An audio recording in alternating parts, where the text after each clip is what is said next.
In a typical fantasy world, brutal labyrinths twist beneath the ground, packed with terrifying monsters waiting in the dark.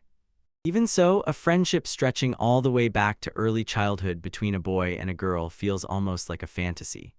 Deep inside a dungeon, a 17-year-old swordsman named Van charges through waves of beasts, fighting tooth and nail to reach his one final goal.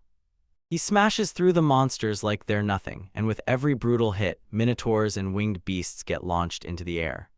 Breathing hard and soaked in sweat, he finally stumbles into the very depths he's been chasing.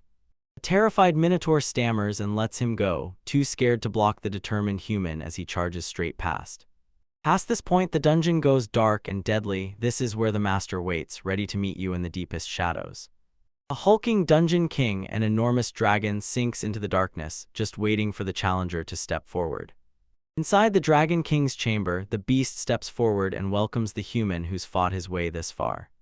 Dust settles and you realize the massive figure isn't just some brute, it's the Black Dragon King, Obsidian. The dragon roars with approval for Van's brute strength, but the boy is clearly running on empty, drained to the bone. With a menacing grin, the dragon snarls that Van's about to face its final opponent, one last fight, no turning back. Van just freezes and stares the beast down, and the dragon stumbles mid-threat, baffled by what it's seeing. The dragon drops its act just to call out that Van is drenched in sweat and looking totally wrecked. Van shrugs off the tension and blurts, asking the dragon if it can flap its wings to cool him down, because outside is brutally scorching. The dragon lets out a resigned sigh, then, against all reason, still nods and agrees to do the ridiculous thing. With the dragon fanning her, she finally confesses that the cool breeze feels way better than snapping back into her human form. Van catches his breath and fires off a confused question. Why was she hitting him with that totally over-the-top roleplay speech earlier? Humiliated by his teasing, she fires back that she actually wanted to surprise him after they'd been apart, and then she decides to switch back. Smoke roars into the air as the massive creature kicks off her dragon form release. Bursting out of the smoke, Ryoka, horns and all, grins at Van like they're old friends. Van Hands received a bag of souvenirs his mom had sent him. Ryoka grumbles about getting veggies even though she's a carnivore, then caves and eats them anyway, because they're from his mom. While they gulp down their drinks, the narrator steps in and rebrands them on the spot, Dungeon Conqueror Van and Dragon King Ryuka. Even with those wild, epic titles, they're still just childhood friends kicking back and enjoying a laid-back break. Van corners Ryuka and demands she stop her subordinates from jumping him every single time he shows up. Ryuka grins and asks if the monsters are too much for him, and Van snaps back right away, no, not even close. He tells them straight up he feels bad for the monsters, because the moment he steps in, he has to pound them every single time. Nearby, those bruised monsters eavesdrop, shaking from the beatings yet swallowing their fear, ready to do their duty. They whisper that they've got to hold the line against intruders, yet Van swats them down so easily it feels unreal. The narrator points out that Van's miles away, so even with their long-standing bond, they only get to meet once a month. Ryuka and Van burst into laughter, trading stories and jokes as they soak up every precious second of their time together. The watching monsters turned betrayed at the sweet, wholesome moment, and suddenly they were all hit with memories of their own younger days. Van suddenly blurts that he has to run, he's gotta get home in time for his game. The monsters slump in disappointment because he's leaving way too soon, begging the couple to stay and spend the night together. Ryuka slumps, crushed by the fact that she's got to wait another whole month just to see him again. Van snaps her out of that sadness by grinning and telling her, "We can just play the game together tomorrow." He shows up at the dungeon entrance and straight up joins the local adventurers guild. Ryuka suddenly gets it, this is his ticket to come every day, and that means his dream of becoming an adventurer finally hits reality. The listening monsters choke on terror as they realize they're about to get beaten to a pulp every single day. Wilka blushes bright and teases Van nonstop, grilling him like, "So you moved here because you got lonely without me?" Van totally catches her off guard when he bluntly admits he's been painfully lonely. He tosses her a casual goodbye, "See you tomorrow," and leaves Ryoka completely stunned. Ryuka freezes in place, the truth hitting her like lightning. She'll see him again in under a day. She throws her hands over her face, joy crashing through her because she finally gets more time with him. The watching monster erupted in a squeal, gushing that her reaction was just way too adorable. With a jolt of recovery, the monsters snap back into formation, ready to take their spots for the non-stop day ahead. They erupt in cheers, swearing they'll back the love story between those two childhood friends no matter what. The Minotaur grins with gleeful excitement for tomorrow's crushing, while everyone else slumps and quietly braces for the brutal pain. Deep in the dungeon's bottom floor, a subordinate grips his notes, ready to dash a status report to his superiors. The orc drops the bombshell: 37 adventurers slipped into the dungeon yesterday, pushing all the way to the 7th and 8th floors. The Minotaur clocked the intruders as mere scorch marks, so the monsters feasted on them and snapped their mana back in no time.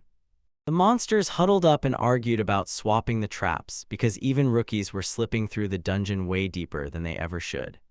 The subordinate steps forward and urges, "Let the first division take the defenses," then turns to the Lady Dragon Queen and demands her approval. The Dragon Queen doesn't answer at all, she just glares into the distance while her subordinates shout her name, desperate for even a flicker of reaction. The monsters catch it instantly. She's checked out, staring at the clock instead of the meeting. They clock her distraction right away, because everyone can tell Van is about to arrive any minute. Red-faced, Ryuka swears she wasn't waiting for him, yet the monsters grin and tell her the announcer will catch any intruders on sight. Her subordinates start roasting her, daring her to make a move now that she'll be stuck seeing him every single day. Ryuka hesitates, her heart tangled up as she tries to put into words what Van really means to her. She remembers 10 years back, during that brutal storm, she got torn away from her family and left stranded, alone, with nothing but the wind and panic. Wounded and trapped, unable to fly or even disguise herself, the young dragon sobbed in pure despair, crying out for her parents. That terrifying ordeal shook the little dragon to its core, making it tremble and rattle with pure fear. The young bear burst out of the woods with a bundle of sticks, then gently asked the crying creature if she was all right. Ryuka still cherishes that moment, the day Ven stormed in and pulled her out of her lonely isolation. They clicked instantly, then spent every single day side by side, playing like they owned the world and soaking up each other's company. Even with all the fun, the young dragon still got hit by homesickness. When night came, he broke down and cried. Determined to save her, young Van slipped out of his village alone, racing to guide her safely back home. Day after day, then week after week, the two kids kept trekking side by side across the wild lands. Van endured a brutal ordeal, fending off colossal scorpions and every other lurking threat with pure courage to keep her safe. Van still can't get over the shock when Ryuka finally admits she can transform into a person. They finally tracked down her family and Ryuk shared a tearful goodbye with him, thanking him for everything before he could let go.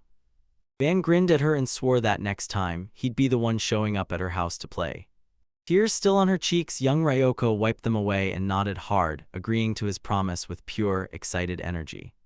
Right now, Ryuka grins at a cherished memory, watching her subordinate spy soak in that sweet, affectionate look on her face. She looks back on how she climbed into the dungeon boss throne, and how Van powered up, also they'd finally find their way back together. Her cheeks burn bright and it finally hits her, she's been secretly crushing on him ever since that journey. Panicking, she blurts out that they're nothing but childhood friends and slams the moment to a stop, demanding the conversation end right now. Monsters hiss that Van is too cool to resist, and that comment yanks Ryuka's pride so hard she snaps at them, mortified. She half transforms her head into a dragon and unleashes a terrifying roar. Her subordinates freeze in pure fear. The Minotaur shoves her to a halt, barking that she can't let Van catch sight of that terrifying face. Right as they were talking, the dungeon announcer suddenly blared a chime, warning them that a fresh adventurer had just stepped inside. This dungeon is a monstrous 100-floor nightmare tower called WM Hell. Most adventurers crash and burn before they even reach floor 45. The monsters spot Van the second he hits the room with that lightning speed, then they snap at the jittery Ryoka to chill. The announcer screams that floors are getting smashed one after another, until the Minotaur finally shuts it all down with a single move. The monsters throw in the towel on their duty so Ryuka can mess around, then swear that next time they'll just pin him down for a full 10 minutes. Ryuka panics, then scrambles to fix her look in the last few seconds before he finally arrives. Van rounds the corner and greets him like it's nothing, then casually points out that the whole run was over in a flash. Ryuka tries to play it cool, quizzing him about how his adventurer registration went, while her nerves scream under the surface. She catches Van locked on her like he's trying to read her mind, and under that intense stare, she starts to fidget like she can't stand still. Van lets out a laugh and waves off her worry, claiming he's only caught up in his own thoughts. He flashes a warm grin, saying it feels just like the good old days, then swears he'll be back tomorrow. Ryoka puts on an act of disgust, snaps at him that he didn't have to go that far with his sweet, sentimental stuff. She swears she gets his loneliness, but Van fires back, saying he saw her smiling the moment he walked out yesterday. Van shoots Ryuka a knowing look, and Ryuka scrambles to keep her composure. The moment they meet again, two childhood friends burst into a shy, happy laugh, soaking up their reunion like it's pure sunshine. Behind them, the battered monsters stared at the couple with soft eyes, laughing through every bruise. Van throws his hands up after winning the board game, bragging that his harem, Elf Queen, Undine, and a tsundere knight is finally complete. He boasts about his brutal lineup, Fenrir and a wizard's master included. Then Ryuka cuts in, slams the dice on the table, and tells him, "Not so fast." Those watching monsters get totally rattled by Ryoka's sudden, aggressive shout as she slams her turn into place. Van and Ryoka are totally locked into their tabletop game, sliding their pieces across a map that's packed with winding paths. The monsters clock the truth: this duo isn't just playing around, they're in a reincarnation game where every dice roll decides who becomes an ally, and the real win is scoring the strongest rebirth. Van eagerly grabs the dice again, then whoops when he lands a 3, a 4, and a 5, pushing his position forward. Even after his allies betrayed him, exiled him, and stripped him of everything, Van still grins, because that brutal bad luck hands him a crushing revenge power-up. The Minotaur scoffs at the whole game like it's some weird kid's toy, while the orc rips into the idea, calling it a brutal way to live. The monsters lock eyes and realize the Lady Dragon Queen is glowing with pure joy as she plays with Van. Ryoka snaps into a mass murder mission to avenge her NTRD heroine, and the Minotaur grimly calls it out like, "This is a terrible game." The Harpy keeps her eyes on the pair, thrilled they're actually enjoying themselves, but she can't shake the feeling something vital is still missing. She grumbles that the two 17-year-olds have zero spark and pushes for real, romantic progress right now. With a wicked grin, she realizes that at this snail's pace, the two of them will never actually end up together. The moment she decides to step in, the Harpy snaps that she'll be the one who finally gets them in the mood. She proudly introduces herself as a siren, then warns that her songs don't just lure you, they outfox your mind and drag your darkest desires straight to the surface. Harpy starts picturing her perfect move, using her enchanting voice to bend Van and Ryuka to her will. In her head, the music crashes in, and suddenly Van and Ryuka both flush bright red, staring into each other's eyes like they can't stop longing. The fantasy keeps rolling. Ryoka pleads with Van to ease the tight ache in her chest, and Van just admits that staring at her makes him dangerously hot. Her delusion explodes to the fullest as the two lovers howl each other's names and crash into a blazing, unstoppable embrace. Her fantasy runs wild, so intense it turns the Harpy's body into a disaster, unleashing a massive nosebleed. A kobold named Walquin barges into her bloody daydream, tugging the moment by the throat and asking if he can just cut in. He lets his voice cut through the room, saying it's not real progress to shove them together. Walquin insists that if things get forced and lewd, it could shatter their friendship and wipe out the sweet flirting the minions live for and can't stop watching. The Minotaur nods and basically admits, if we peek on that inflamed couple, we're toast as minions, and the orc clamps his mouth shut. Harpy looked rattled by their reasoning, but she still pushed back and swore she fully understood every danger on the table. She fires back that 10 whole years of feelings are on the line, and she's determined to drag the Dragon Queen toward real happiness. Walquin nods to her resolve, then swears he won't stop her, because if she's digging that deep into Ryuka's happiness, he knows it matters. Still, he pulls back and refuses to budge. Lewd interference is the wrong move, and he's sticking to that belief. Harpy snaps at him for pushing his own desires, but the second she's alone, she admits she just wants a sweet, fiery moment that leaves the two of them happy. She yanks out an acoustic guitar, and the rest of the monsters instantly go pale with fear. The Minotaur snarls a harsh warning to everyone: plug your ears, this isn't some game and you'll regret it if you don't listen. Harpy starts strumming and singing right away, sure her music will spark the perfect romantic mood. Van and Ryuka instantly grab their heads in agony, and Harpy mistakes the scream of pain like it's proof the song's working. Van explodes, shouting he's done for good, then he suddenly lunges straight ahead. Ryuka's eyes go wide when Van clamps his hands on her shoulders right in the middle of that brutal sonic assault. The minions shriek in pure terror as the camera lunges in, locking onto the brutal, pain-struck faces of the suffering duo. Van and Ryuka clamp their hands over their ears and howl at the top of their lungs, begging to know what in the world Harpy is messing with. The monsters scramble to cover their ears and groan, because a real Harpy's screech is an absolutely unreal weapon. Harpy's jaw drops when she finds out those half-man, half-bird creatures aren't one group at all. They're sorted into two totally different categories. Sure, sirens have those mesmerizing voices that pull people in, but harpies, they're brutal birds with bone-chilling screeches, tearing through the air just to scavenge dead meat.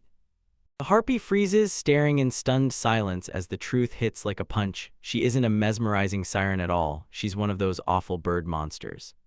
Even with the Minotaur and Orc begging her to cut her losses, the stubborn harpy refuses to throw in the towel on love. Minotaur plows past her protests, then bellows into the next room to announce them to the couple. Van and Rio froze in shock at the sudden burst of intruders, then snapped, demanding to know what their subordinates were doing there. Ryuka's face burns with embarrassment when she finally realizes her minions have been watching her private moments with Van the whole time. Her embarrassment snaps into a chilling, murderous rage. Dark aura erupts from her, and she roars that they're all dead. Van sweats buckets as he strides in to stop the chaos, begging the furious Dragon Queen to spare her terrified staff. With a bright grin, he sweeps the tension away by inviting the monsters to join their game, completely brushing off Ryoka's grumpy refusal. The monsters bicker for a second about crashing the date, but the hunger wins fast and they shove themselves into the room. The harpy gasps in horror as the truth hits. Cramming 4 giant monsters into that tiny space is going to turn them into a deadly, crushing pileup. Chaos erupts when the giant Minotaur and a pack of orcs crash in, shoving and pinning the tiny Dragon Queen hard into the corner. The game roars back to life on Goblin Island. The harpy unleashes a cruel, tragic villain act, while Ryuka gets pinned hard, squeezed tight against Van. Ryoka grumbles non-stop about how cramped it is, then snaps that Van's shoulder is digging into her side like it's trying to hurt her on purpose. She steals a quick look at him, then decides, without a second thought, that being pressed up against him feels totally fine. The monsters smirk like they've won, and Ryuka's cheeks instantly burn as she screams, "Stop smiling," because they're clearly trying to mess with her. Ryuka thrusts a stack of books into Van's hands up to volume 9, then smirks and warns him he'll be begging for the next one, crying and all, because he can't resist. Van waves goodbye, clutching the loan, and Ryoka snaps at him, "Read those things for real." The next day, the monsters creep in and find the Lady Dragon Queen sulking in the hallway instead of working. Her dark mood and that heavy sigh left the subordinates staring at each other, baffled about what could have hit her so fast. Ryoka blurts out that she's terrified she might have annoyed Van, pushing that many recommendations onto him all at once. The monsters clock it instantly. Her anxiety isn't fear at all, it's that she just wants to watch him read the book she loves. One subordinate blurts that if she wants to catch every reaction of his, she should just marry him and keep watch around the clock. An orc barges in and slices through her spiraling panic, insisting he's got a special gadget that could finally fix everything.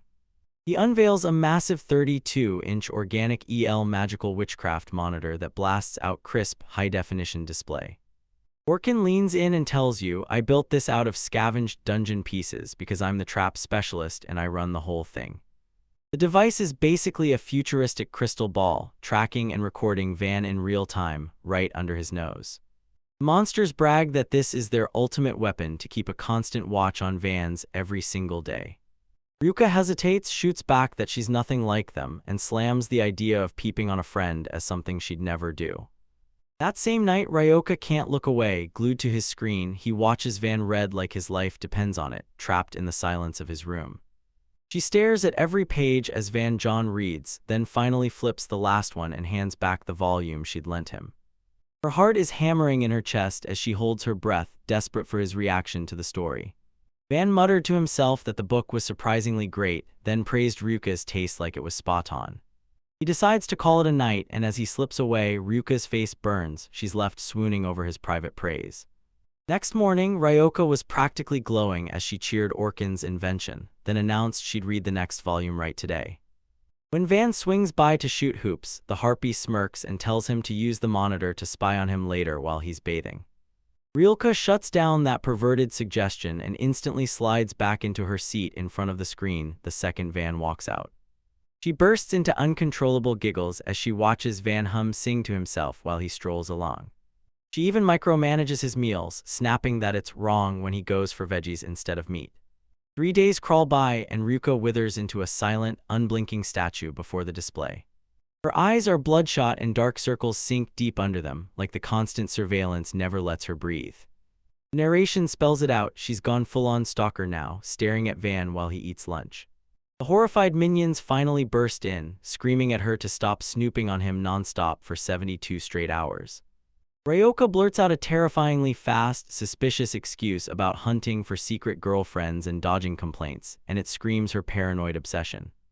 The Minotaur slams the brakes on her non-stop rambling and jabs at the screen, yelling that something vital is happening. On the monitor, Van looks crushed and overwhelmed by the weight of everything. Ryuka thinks it's just the exhaustion from reading, but the Minotaur snarls at her to check a mirror, because she looks way worse than she ever imagined. The story cuts to a noisy tavern, where two adventurers march up to the brooding Van. They leaned in like, "Talk to us, what's got your face stuck like that?" Van snaps, "Wait, those are the adventurers I've thrashed in this dungeon again and again." He tells me he's freaking out because his childhood friend looked totally drained yesterday, bags under her eyes and all. From the dungeon, Ryuka stares in shock. He realizes she's been through it, and it hits him hard enough to worry for her. The armored adventurer gives a grim nod, fully agreeing. Those symptoms are downright frightening. The bandana-wearing guy suddenly blurts out, "Wait, are you my childhood friend and a girl?" When Van confirms it, the man freezes in total shock, unable to believe that the opposite-sex childhood friend trope could actually exist in real life. He snatches Van's hands and blurts that he has to meet this rare creature, while the monsters stare on, frozen in stunned silence. The Minotaur snaps, howling that he'll bash the playboy adventurer to a bloody pulp before he ever gets within striking distance of the Dragon Queen. Van slams the request down and tells them point-blank that he's not letting them meet her. Chaos detonates as the Minotaur bellows in pure frustration, and the other monsters go wild, cheering the fierce argument on.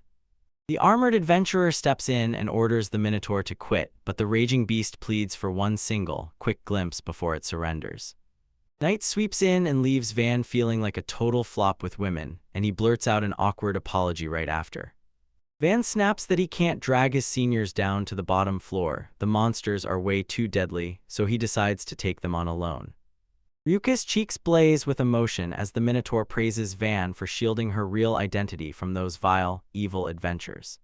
The Minotaur tells her to stop fretting from a distance and just come talk to him, and Ryuka instantly snaps to the fact he's right. He decides to stop snooping and finally talk to Van herself. Wilka tries to play it off, claiming she was just curious instead of stalking, but the Minotaur shuts her down with brutal honesty.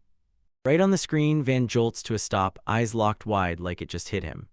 As Van finally clocks them, the watching monsters erupt into panic, terrified they've been caught staring. The orc scoffs at the idea as pure coincidence, then snatches the remote to shut it off. Van locks eyes with the camera and blurts out that he can feel some creepy presence staring right back. The orc finally confessed he'd only siphoned a asterisk sliver of magic to make the transmission work, but he totally misjudged Van's razor-sharp senses. Ryuka's stomach drops. She realizes with pure horror that Van's endless dungeon battles have pushed his senses way past hers. Van keeps glaring at the empty air, hunting for the hidden sensor like it might be watching him back. Ryuka trembles with raw fear, and Van's glare feels so brutal it hits him even through the screen. Panicking hard, she whips her tail and smashes the monitor to lock away the evidence forever. The monsters cooed over her adorable reaction, and Ryoka finally admitted she couldn't stand it. Van's hostility was burning holes into her. Later, Van asks if she was scared he'd never read the books, and Ryuka shoots back, yes, so fast it practically turns into a convenient misunderstanding. Van clocks her exhaustion and asks if she'd been losing sleep worrying, then realizes she was up late reading.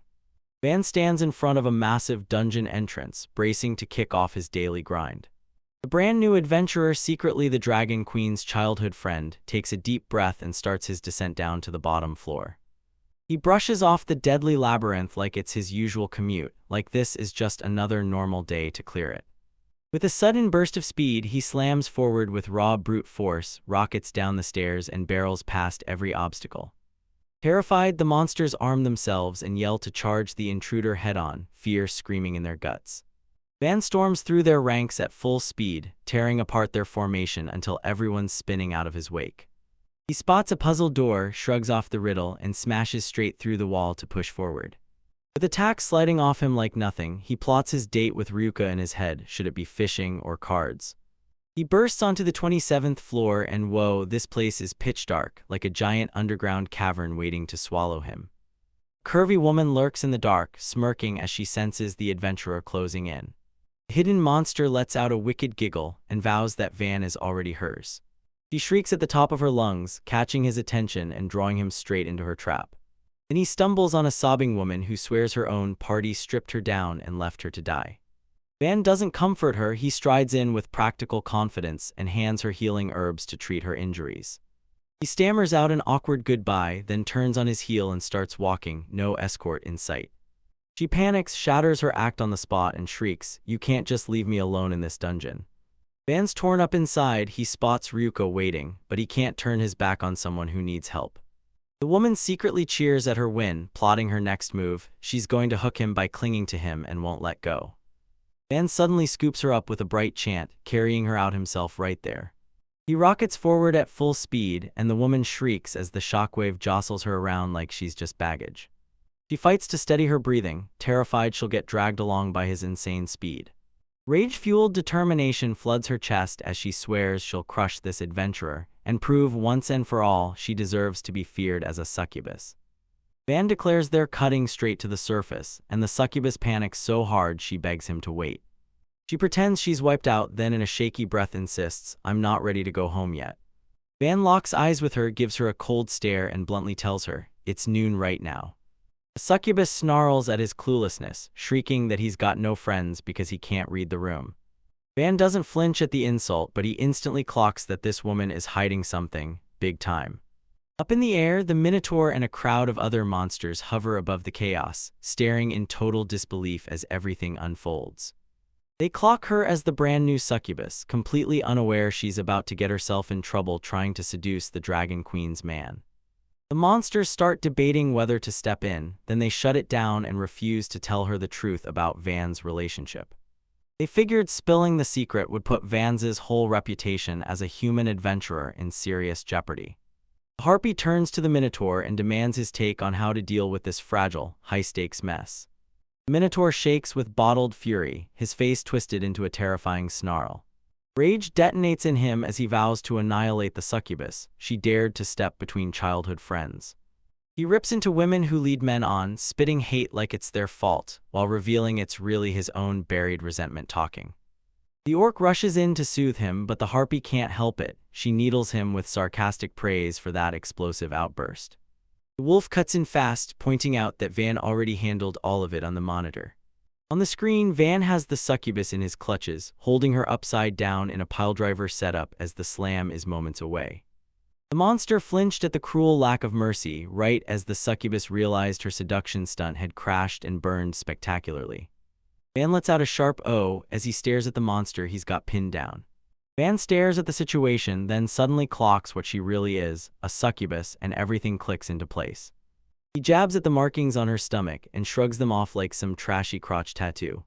Van bluntly shreds her seduction game, and the flustered demon's forced to admit it, her cover is totally blown. The succubus blurted out that she's at her breaking point. Every dungeon she ever worked in fired her, one after another. With shaking determination, she insists she has to pull out every trick in her book to keep her current job.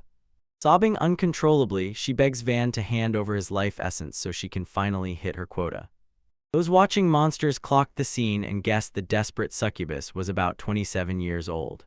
They complain that the Lady Dragon Queen doesn't bring half the sharp, aggressive bite this older woman clearly has. The Minotaur hits his breaking point, rage surges through him as he trembles, and he snaps away from the scene because he can't watch it anymore.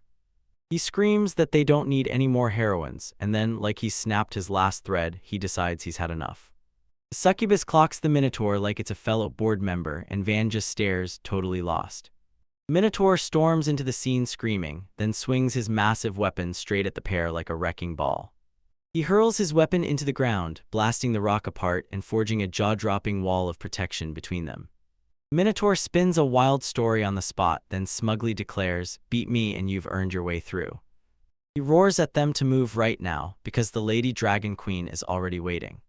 Van stares froze in stunned silence, totally thrown off by the Minotaur's abrupt arrival and its over-the-top performance. He shouts at the Minotaur as it backs off, ordering it to hold its pursuit, while he checks that the succubus is okay.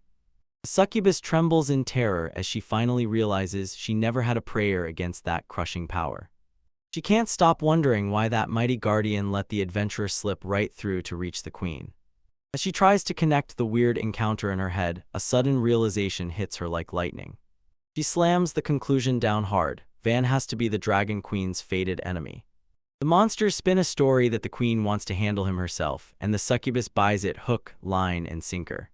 They calm the sobbing demon girl and promise her she won't get fired just because she slipped up once. They slap down a strict warning: she must never, ever get anywhere near Van again. The succubus cheeks flare pink as she reels. Why did the Minotaur throw himself in front of her and shield her with his own body when everything hit? She convinces herself, totally by accident, that the Minotaur is secretly crushing on her. The Minotaur snarls about missing the couple's meeting, completely clueless as the succubus shuts down his imaginary advances with a hard no. The harpy spots something up ahead and snaps the crew to attention, shouting for them to look. Ryuka greets Van with a flushed face, firing off a teasing complaint: "You took forever to get here." Vansai spots her and lets out a breath of pure relief, leaving Ryuka totally stunned by his sudden reaction.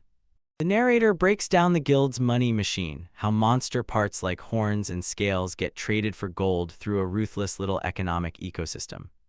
Van stood in the middle of a swarm of armored adventurers charging toward WM Hell, and a knight stared at him like, "You not coming with us?" He explains that rookies have to grind from the very bottom, start on beginner floors, then scramble and scrape for every last penny. Van realizes the brutal truth: most of the quests that pay the most still dump you straight into a dungeon, and he can't deny it. This is the life of adventure. Inside the dungeon, Ryuka waves off the whole permission thing, and Van shrugs like, "I just wanted to know if I could grab souvenirs on the way back." She beams at him and tells him the treasure is just bait to drag adventurers in, so he can grab whatever he wants and walk away. As the narrator lays out this brutal loop of adventurers getting stripped of their gear, Ryuka fires back, calling the whole system a total win-win for everyone. Van decides to jump on her offer and yanks out a list to see which monster drops are in high demand right now. The list lays out the market prices: Minotaur horns fetch 30 gold and harpy feathers only cost 20. The listening monsters go deathly pale as Ryoka, totally calm, casually asks if he wants any of those exact parts. Van admits the guilt is finally creeping in after she beats up her subordinates every single day. Ryoka laughs off his worry, swearing her mana seals every wound on the spot, and that losing a horn or two is nothing to fear. Van decides to hit a brand new floor so he won't steal kills from his senior adventurers. Ryuka's eyes light up at the idea, and before he can even think, she grabs his hand and drags him along to a secret spot only she knows. Strolling through the dungeon, Van suddenly spots a familiar castle and tells you with a grin that they used to play hide-and-seek there as kids. He frets that anyone seeing them together could wreck her name as the Dragon Queen, but Ryoka just shrugs it off and dismisses the worry. Van stared at the weird quiet ahead, no monsters in sight, and Ryuka quickly shot back that no one was watching from anywhere. He blurts out that the minions might be slacking off, but Ryuka's mind is elsewhere. She's genuinely freaking out over where her staff vanished to. Elsewhere, the Minotaur slinks before a pack of monsters, spinning a lie that the 27th floor needs repairs to clear everyone out. The four executives hustle like their lives depend on it, clearing the floor fast so the couple's private rendezvous can't be interrupted. Ryuka guides Van straight to a vine-choked archway and declares, "We're here, this is our destination." Van stared in awe at the hidden ruins on the 70th floor, shocked he'd never spotted it even though he'd been walking through here all the time. They stumble on a chaotic heap of treasure, and Ryuka jumps in to explain it was her father's stash, left behind long ago. She grins and talks about her retired parents globetrotting, and Van throws back a laugh, asking her how her dad's really doing. Up in a window, all four monsters lean in and track the date as it unfolds, while Ryoka urges Van to grab any treasure he wants. Van snaps to attention as a weird ripple hits the ground, and he cuts off the conversation to point it out. A thick, dark sludge starts to ooze out of the floor, grabbing the couple's eyes and pulling the spy's attention in too. Every monster watching snapped into collective shock, gasping the moment they spotted the danger rising right beneath them. The black sludge surges up in seconds, twisting into a horrifying, multi-eyed monster. Its mouth swings wide, flashing rows of jagged teeth that drip dungeon mana like poison.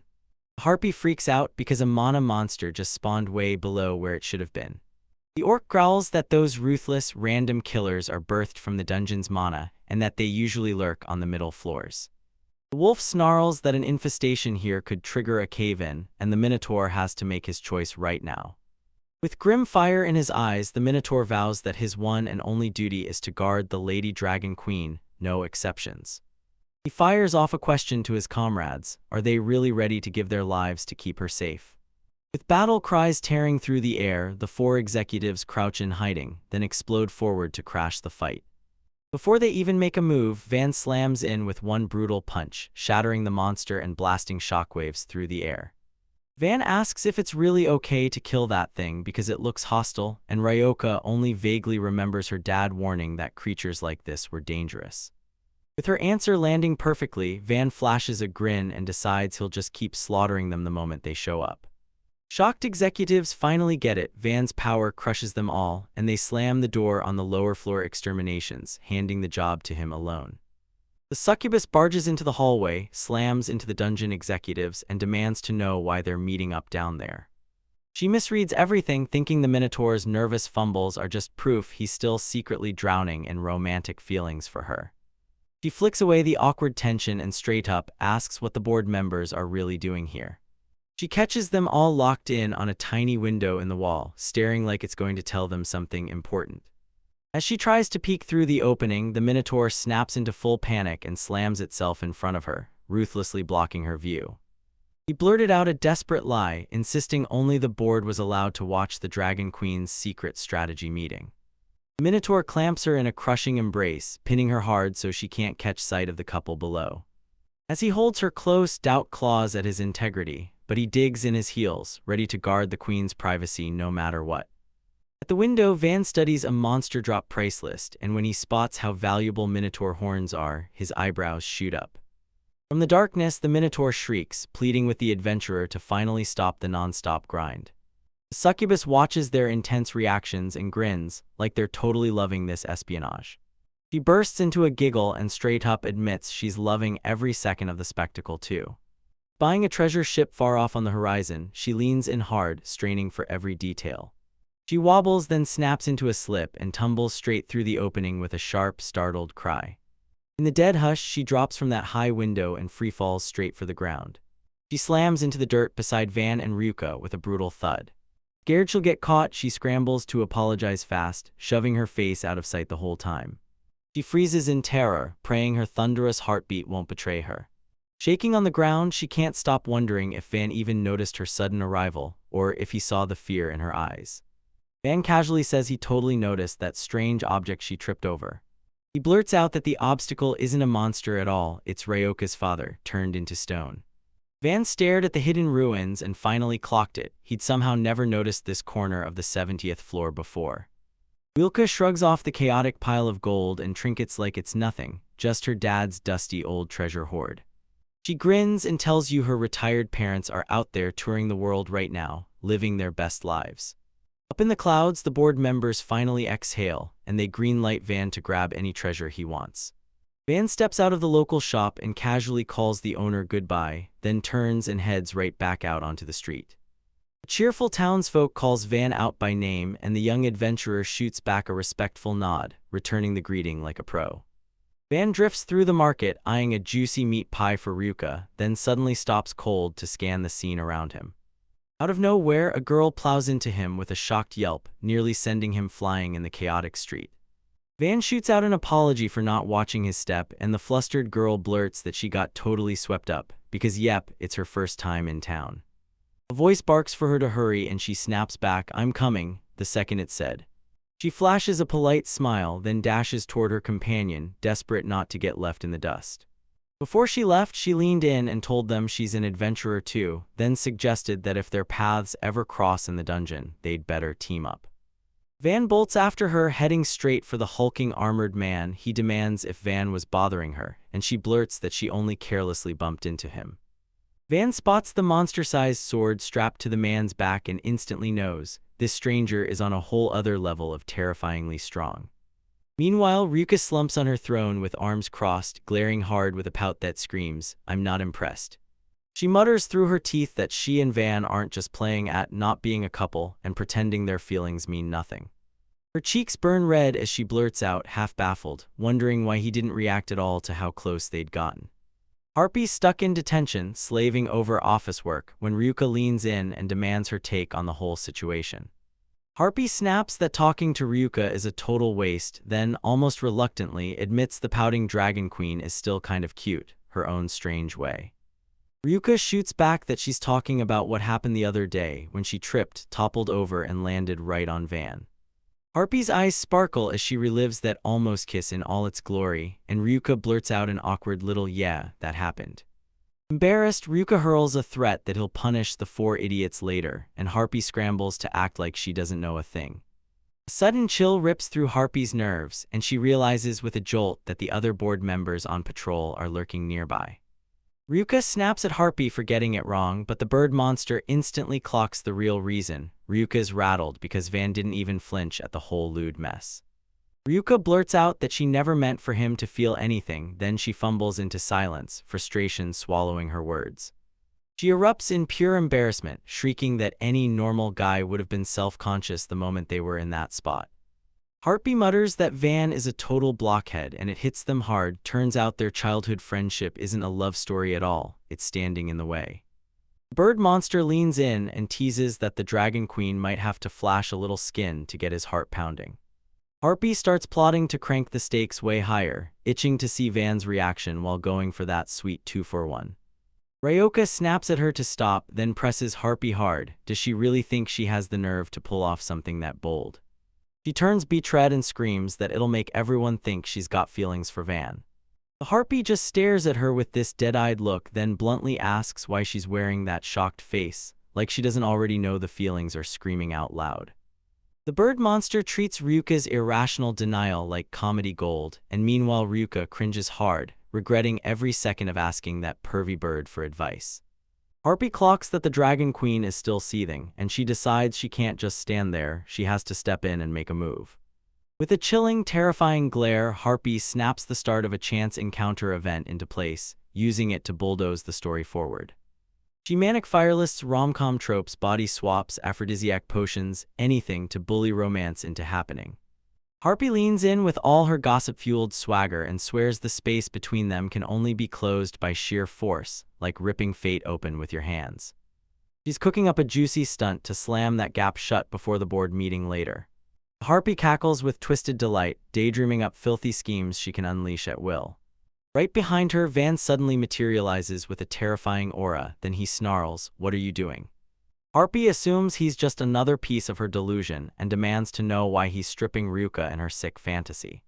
Van snarls that she'll turn her into chicken wings, and Harpy erupts into a terrified scream. She's convinced she's being killed in her own daydream. Realizing it's all too real, Harpy blurts out non-stop apologies, and Van cuts in to tell her the 45th floor just got breached. The Minotaur, Orc, and Wolf storm up to confirm the emergency, and they immediately bow with apologies for barging in mid-conversation. The moment the news hits, the Harpy freezes in total shock. An enemy showed up this early. The Minotaur booms that some adventurer just shattered the old record and stormed all the way to the 45th floor. With a grim look, he cuts through the doubt. This intruder is new, and it's definitely not Van. On the 45th floor, the gigantic Inferno Ogre Guardian sprawls dead, crushed and defeated by the newcomers. The priestess girl from town huddles behind the big swordsman, nerves ripping at her as she realizes she's seeing them reach this place first. The armored swordsman raises his blade and vows, "I'm coming for the Black Dragon Queen." Van corners the armored knight and grills him about the rumor there's a legendary guy named Gold in town, and Van wants answers fast. The knight reels when Van admits he's never heard of him, and Van brushes it off fast, saying he was raised out in the country. He dives into the tale, saying Gold is a legendary adventurer who's carved out story after story across the whole land. The knight lays out Gold's legend, smashing the behemoth called the Demon King's vessel, then wiping out 1,000 bandits all by himself. He leans in and says Gold has stormed dungeons all over the world, and its skills match a legendary hero. That night, the truth hits. Every local A-class adventurer is crushed with depression because the Gold is currently clearing WMH. He thinks the legendary man might have already blown past the dungeon's ruler by now. Deep in the dungeon, the monsters huddle and stare in horror as the intruder smashes their defenses to pieces. The Minotaur swings the truth into the air. Evacuation's done, every non-combat monster is gone, and now they just have to brace and wait for the enemy to show up. He gets a report saying Inferno-kun is in treatment, and thank God his life isn't in danger. The Minotaur gathers his team and lays out the threat. Those intruders are none other than Gold, the legendary swordsman, and his mage sidekick, Sylvia. The monsters freeze in terror because the pair never grabs a single treasure. They must be hunting the one prize that matters, the Lady Dragon Queen. They trade stunned whispers about Gold wiping out the Inferno Ogre with a single brutal hit, and they're terrified he'll be here any moment. Ryuka bursts out of her hiding spot out of nowhere, and her subordinates instantly shriek in terror, pleading for her to get back down. She tries slipping past them with a casual brush-off, totally ignoring their panicked warnings. Ryuka pushes back hard, saying she wants to meet the first people besides Van who hit the bottom, and then she demands why nobody else is freaking out about it. The monsters plead with her to run and hide, and they flat-out refuse her offer to fight, like they'd rather protect her than risk losing. Footsteps thunder down the hall as Gold and Sylvia stride into the chamber. The Minotaur lunges forward to face the towering armored monster, demanding to know, "Are you really the Gold?" The adventurer locks eyes like daggers, then confirms it. He's the legendary man. The Minotaur sat in silence, sizing him up like a threat, and catching that he was exactly the kind of guy who blurts out his own title like it's a trophy. Gold demands they let him through, while his silent companion looms right behind him.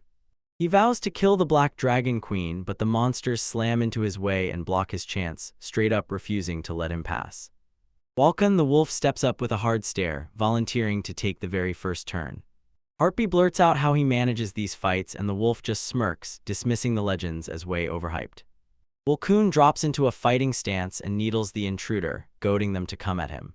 Gold rockets in at blinding speed and slams the attack in before the wolf can even get his sentence out. The blast hurls Wolku backward into the air, and his comrades erupt, screaming his name. Gold bears his power with a chilling presence, proving those legends about his strength aren't exaggerated, they're deadly true. Gold's confidence just cracked. Sweat burst on the Minotaur's brow as he realized the Gold was terrified of being seen as a fake. A harpy rockets in at the last second, snapping through the air to dodge a thunderous swing from that legendary blade. Walken crumples on the ground with a ridiculous bump on his head and waves his friends off like, "SHH, stop panicking." Minotaur's jaw drops as the wolf's defense turns a lethal slash into nothing more than a painful bump. He snaps his orders. Harpy and the orc must fall back now, because from this moment on, all that matters is guarding the Lady Dragon Queen. Gold tells Sylvia to step back, and then he smirks, saying he won't need a single shred of support magic. Minotaur and Gold slam into each other head-on, their weapons exploding into a blinding storm of sparks and steel. They slam their weapons together in a brutal strength test, eyes locked, rage blazing as they glare each other down. The Minotaur stares in awe at the human's skill, because in that single moment, they just traded 50 brutal clashes. Gold lets out a breathless laugh, clearly relishing every second of the fight in front of him. With a twisted grin, the legendary man booms that the monster's strength is absolutely splendid. Gold slung his companion on his back and grinned wide, buzzing with real excitement at the chance to finally take on the Black Dragon Queen, Obsidian. The Minotaur tilts its head at this wild excitement, but the legendary adventurer just smirks and says he lives for the fight with the strong. Gold admits this dungeon was his final lifeline to hunt a worthy opponent, since he's grown so powerful that nothing else can satisfy him anymore. Gold finally clocks the beast's true power, slams his massive sword up into position, and readies himself to strike first. The Minotaur bellows that he never thought anyone, except Van, could drive him this far, and he swears he won't be beaten. The Minotaur crashes his giant axe into Gold's blade, and sparks explode everywhere as massive weapons slam together. The two titans explode across the dungeon with blinding speed, smashing into each other with heavy, ground-rattling blows that slice through the air. Ryuka's voice cracks with terror as he screams the Minotaur's name, just as a brutal shockwave from the fight barrels toward him, ready to swallow him whole. The Minotaur lets out a desperate roar and vows, through gritted teeth, to protect the place where his queen belongs and where Van lives. Their brutal clash rocks the dungeon to its core, and the ceiling above them starts to crumble and rain down. Massive boulders explode from the ceiling and crash down as the fight kicks off inside a treacherous cavern. Gold blares a warning as Sylvia inches out of the way, right as a giant rock crashes down on the frozen mage. A streak of motion tears through the scene as the figure rockets in, seconds away from stopping the rock before it smashes down. Monsters and adventurers freeze in total disbelief as a shockingly new intruder crashes into their deathmatch out of nowhere. Van bursts in, cradling Sylvia in his arms, and casually asks the girl from town if she's hurt. Two heavy hitters drop their weapons in total confusion, while Van grins and cheerfully rubs it in. Yeah, they really did meet in that dungeon like he promised. The Minotaur completely loses it, shrieking at Van to set her down, demanding to know whether he even realizes who this enemy is. Gold locks eyes with the young man, staring like he spotted something huge about the boy who just stepped in. The Minotaur freezes in horror, realizing the old man's feint wasn't a real weakness at all. He's been totally misreading the whole tactical battle. He jabs a trembling finger at the girl cradled in Van's arms, shouting that the one wearing the heroine face is the real enemy. Screaming at the top of his lungs, the Minotaur shouts at Van to stop Princess Carrie right now because the Lady Dragon Queen is watching. Monsters drop into terrified silence the second they hear a sharp gasp bursting out from the shadows behind them. They whip around and freeze in horror as a shocked Ryuka witnesses it all, making them blurt her name in pure panic. Gold's eyes go wide with pure horror as a massive dragon head crawls out of the shadows, and he can barely get words out, stunned by what he's just seeing. That dark aura's crushing pressure makes the monsters shake in terror, because they realize this power dwarfs even the Minotaur's strength. Terror clenches the Minotaur's chest the moment he feels that familiar energy, and with pure dread, he realizes the Lady Dragon Queen is no longer hiding. She's transformed into obsidian. Van stands in the middle of the chaos, cradling Sylvia like a princess, sweat pouring as he shouts at the furious Ryuka. Sylvia shakes in his arms as Van finally clocks the truth. Gripping another woman is exactly what ignites Ryuka's apocalyptic rage. Van flicks his eyes around and realizes the monsters are frozen in fear, so he cuts straight to the jealous dragon and snaps things down before it all spirals. He blurts out to Sylvia that he's setting her down, then gently lowers her to the floor, so he can finally break away from the confusion. The Minotaur freezes in panic, staring at how on earth Van plans to tame a jealous dragon that's moments away from torching everything. Van flails his arms like crazy to grab her attention, then acts totally clueless while he asks the clearly furious girl why she's so mad. Ryuka turns her face with a sharp pout, brushing it off like it's nothing, while a thick, darker energy roars off her in ugly waves, screaming her blatant displeasure. Even the watching monsters freeze when they realize the two are sharing a lover's secret, using coded hand signs right in the middle of the battlefield. Van tried to win her over with food, dangling a meat pie in front of her and inviting her to eat it together to snap her out of the bad mood. Ryuka shoots down the piece offering cold, jerks her head away, and lets out a sharp, defiant humph. Deep inside, the monsters rage at her lies, and they brand their terrifying leader a massive tsundere for acting so stubborn right now. Van goes completely still with pure shock, staring like her brain can't wrap around it. Ryuka just refused her favorite food. Gold snaps the awkward silence, thanking Van for saving his companion, then steps forward and introduces himself as the legendary adventurer everyone's been talking about. The veteran slams his warning into Van, this road ahead is suicide for a rookie, then orders him to back up right now.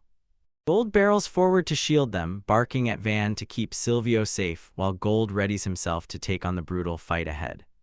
Van's torn in two, one side clinging to the legendary adventurer's orders, the other desperate to reach Ryuka, so he can't stop asking himself what the hell the right move is. Sylvia flicks her eyes toward the seething dragon girl and realizes the monster's murderous fury is locked on her, and only her. Sylvia realizes just how deadly this is, so she shoves Van toward the dragon and shouts for him to run straight to her, because she's fighting for everyone's survival. Gold clenches his sword in both hands, completely ignoring that charged, romantic tension as he steels himself to clash with the enemy again. Van bites back his guilt for the delay, then steels himself to rush to Ryuka right now and squash the misunderstanding before it spirals. Gold snaps to attention as Van charges ahead, and he can't believe the kid's really serious about taking on these monsters solo. The veteran smirks with pure arrogance and declares, loud and sure, that he's the only one who can take down those high-class dungeon bosses. Just as Van protests about his prey, Gold snaps him off to shout that the Dragon Queen, Obsidian, is the real target. Van snaps to attention at the declaration, his face turning cold as the threat aimed at his friend finally clicks in. A violent surge of bloodlust erupts from Van, smashing into Gold with a terrifying pressure that crackles in the air and leaves him frozen. The monsters mistake Van's pause for a signal and sprint straight at him to back up their frozen teammate. With a lazy backhand, Van slaps those giant beasts aside like they're nothing, leaving them stunned, barely processing what just crushed them. Van admits he's got to smash through every obstacle to move forward, but now his sights are locked on someone new. He apologizes to the monsters, then whips his blade around, aiming it at the legendary adventurer. Van spits out, ice cold and unshakable, that Gold is going down and he's stepping in as the ultimate opponent. Gold reels in shock at the sudden betrayal, screaming in his head, "Why would a human side with monsters?" Van shuts him up on the spot, dropping the simple truth: the Dragon Queen is his childhood friend. The Minotaur erupts in disbelief. Van actually blurted out their relationship to an enemy, right out loud. Wilka buries her face in the shadows, stunned and overwhelmed by his blazing declaration that their bond is real. Gold's jaw drops when he realizes the terrifying Demon King's vessel has a human childhood friend. He clicks that Van's shielding her from harm, and then he can't ignore it. This kid's strength is unreal, smashing those monsters on the spot. With a ferocious grin, Gold steps in to see just how strong this protective childhood friend truly is.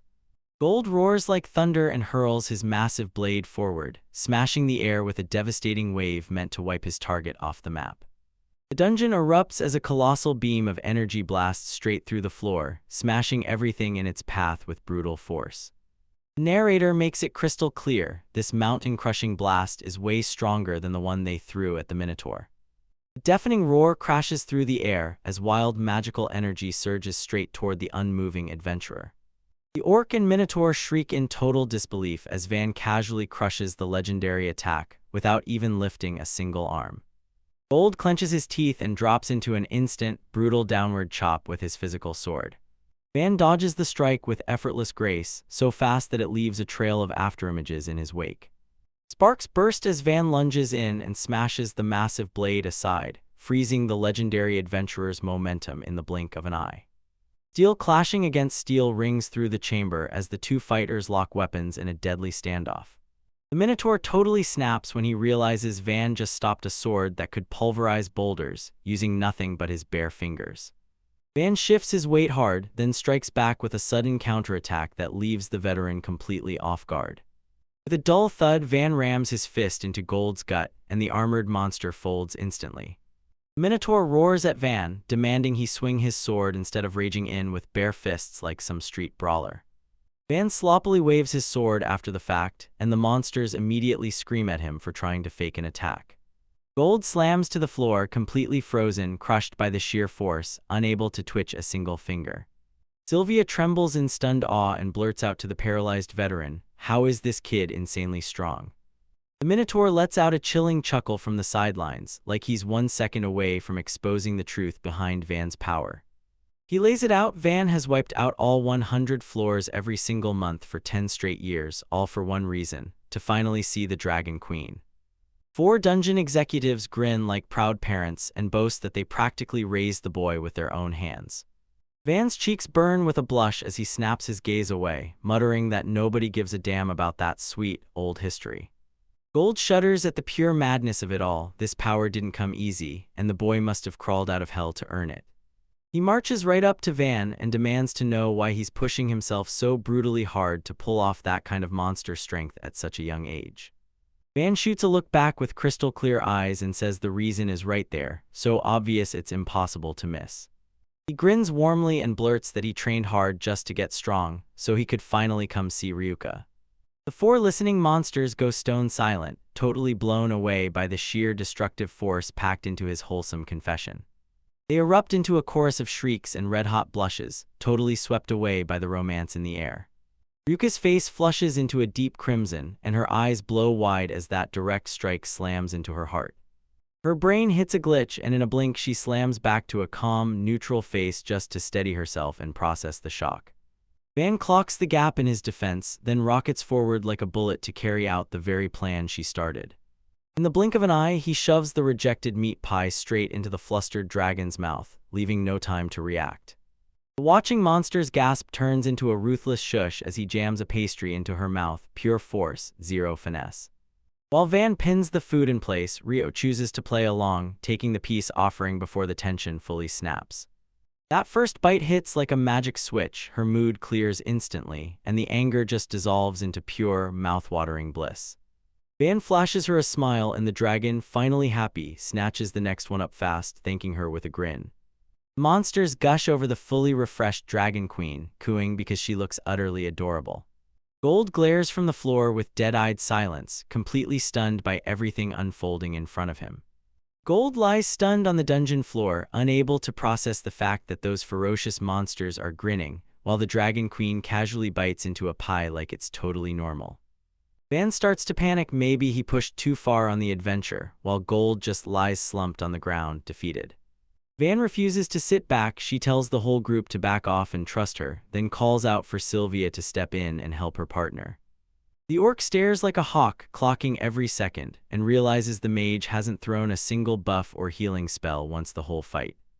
He can't wait for the show to start, itching for a jaw-dropping spellwork display that'll finally breathe life back into that legendary fallen hero. Sylvia doesn't cast a spell at all. She tugs Gold's head into her chest and wraps him up in a warm, glowing smile. She taunts him, saying it's been ages since he's lost, and the kicker, she swears he looked like he was actually enjoying every second.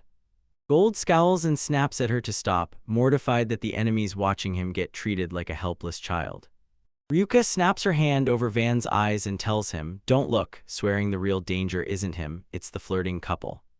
Sylvia breaks into a giggle because he even let a little girl comfort him, and Gold snaps at her to get with the times. With a smile that hits like a bomb, Sylvia blurts out, "We're actually married," and then wraps him in comfort because she loves him. The monsters go still in pure shock, their brains scrambling as they realize the legendary duo isn't just partners, they're married. When the monsters spot the age gap and start to question it, Sylvia bursts into laughter and shoots back that they're actually the exact same age. The monsters shriek in pure disbelief. This hard-bitten veteran and that young mage are both 35 years old. Sylvia tells me Gold started chasing adventures when he was still a kid, so she followed him like a shadow because she couldn't shake the worry, and yeah, they've even got a teenage daughter now. Gold cringes hard when it hits him. Those monsters thought he was just a creepy old man chasing a minor. Sylvia keeps poking at him, all smug, and drops the idea that Van Ryoka showed up sooner than expected, stirring up raw nostalgia from their past. Ryoka freezes in place, her mind sprinting to piece together how their shared past clicks with everything happening to her right now. A jolt of realization hits her like lightning. She blurts out that the two have to be childhood friends. Sylvia drops the truth and confirms everyone's suspicion. Her and Gold have been childhood friends for 30 straight years. Monsters tremble when they realize these aren't just strangers, it's a married couple who once were childhood friends. Ryoka's mind goes wild as she daydreams about a future where she and Van are happily married, horned kids and all. That fantasy hits so hard they four idiot monsters clock it instantly and swear it's their ultimate utopia. Tears pour down their faces as they beg, through trembling voices, to join that gorgeous family and live their lives in that paradise. Ryoka's face flushes a deep, blazing red as the shock hits, so her childhood friends really can end up married. Gold finally hauls himself upright, then freezes because the monsters stare back at him with tear-filled, worshipful awe. The Minotaur flashes him a sobbing thumbs up, basically shouting that Gold wins, because his romance is so wildly successful it's practically unbeatable. The monsters howl that the couple's already way ahead because they've pulled off the ultimate prize, marriage and a kid. Gold is completely baffled by their reaction, while the monsters stubbornly roar that they can't steal this victory from him. The legendary adventurer rejects that pity win with pure pride, then the monsters just shrug him off and roar instead, cheering for his love story to hit its mark. Gold snaps the talk shut, sheathes his sword, and hauls Sylvia away, swearing they'll be back. Sylvia suddenly screeches to a halt, calling out to the Dragon Queen right before they step off the floor.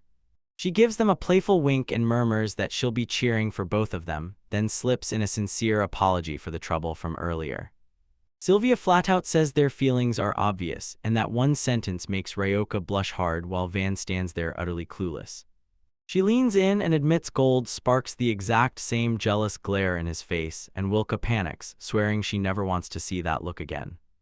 Gold spots his wife spilling gossip, snaps at her to hurry, and practically hauls her to the exit.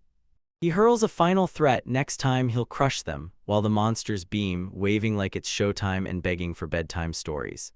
Vansai's finally exhaled with relief as that chaotic day slipped away, watching the rowdy couple storm off.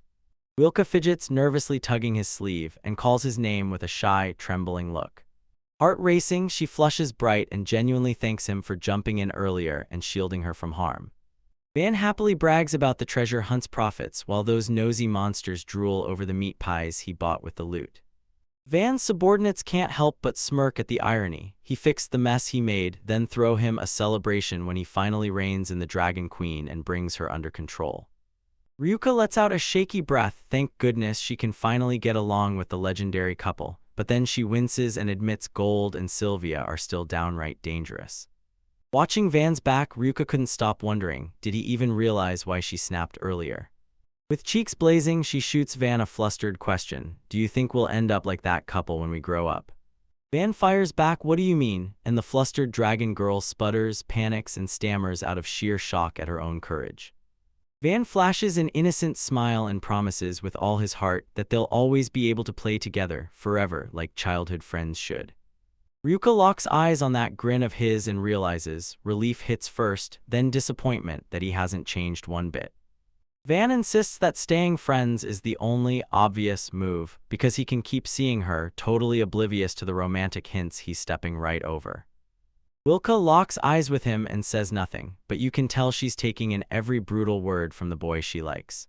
The watching monsters bicker over whether this is real progress, but Ryuka, he decides to spare him today and let him off the hook. Gold tells his wife they're staying in town to prep their next run, because after pulling out on the 50th floor, they're coming back stronger to take that dungeon on again. The monsters stare in awe as the legendary pair blasts to the halfway point in no time, knowing WM Hell's reputation is about to explode higher than ever. Van sipped his drink in silence as the monsters muttered that even the legendary guy couldn't clear the dungeon in a single run. Gold suddenly slides up to Van's table, and the rookie adventurer jerks his head up in shock. The old veteran says the debt is finally settled because he kept his promise to come back, and Van just shrugs it off with a laid-back nod. Every other adventurer freezes when they see this total newbie chatting with the legendary hero like they're old friends, shocked they even know each other.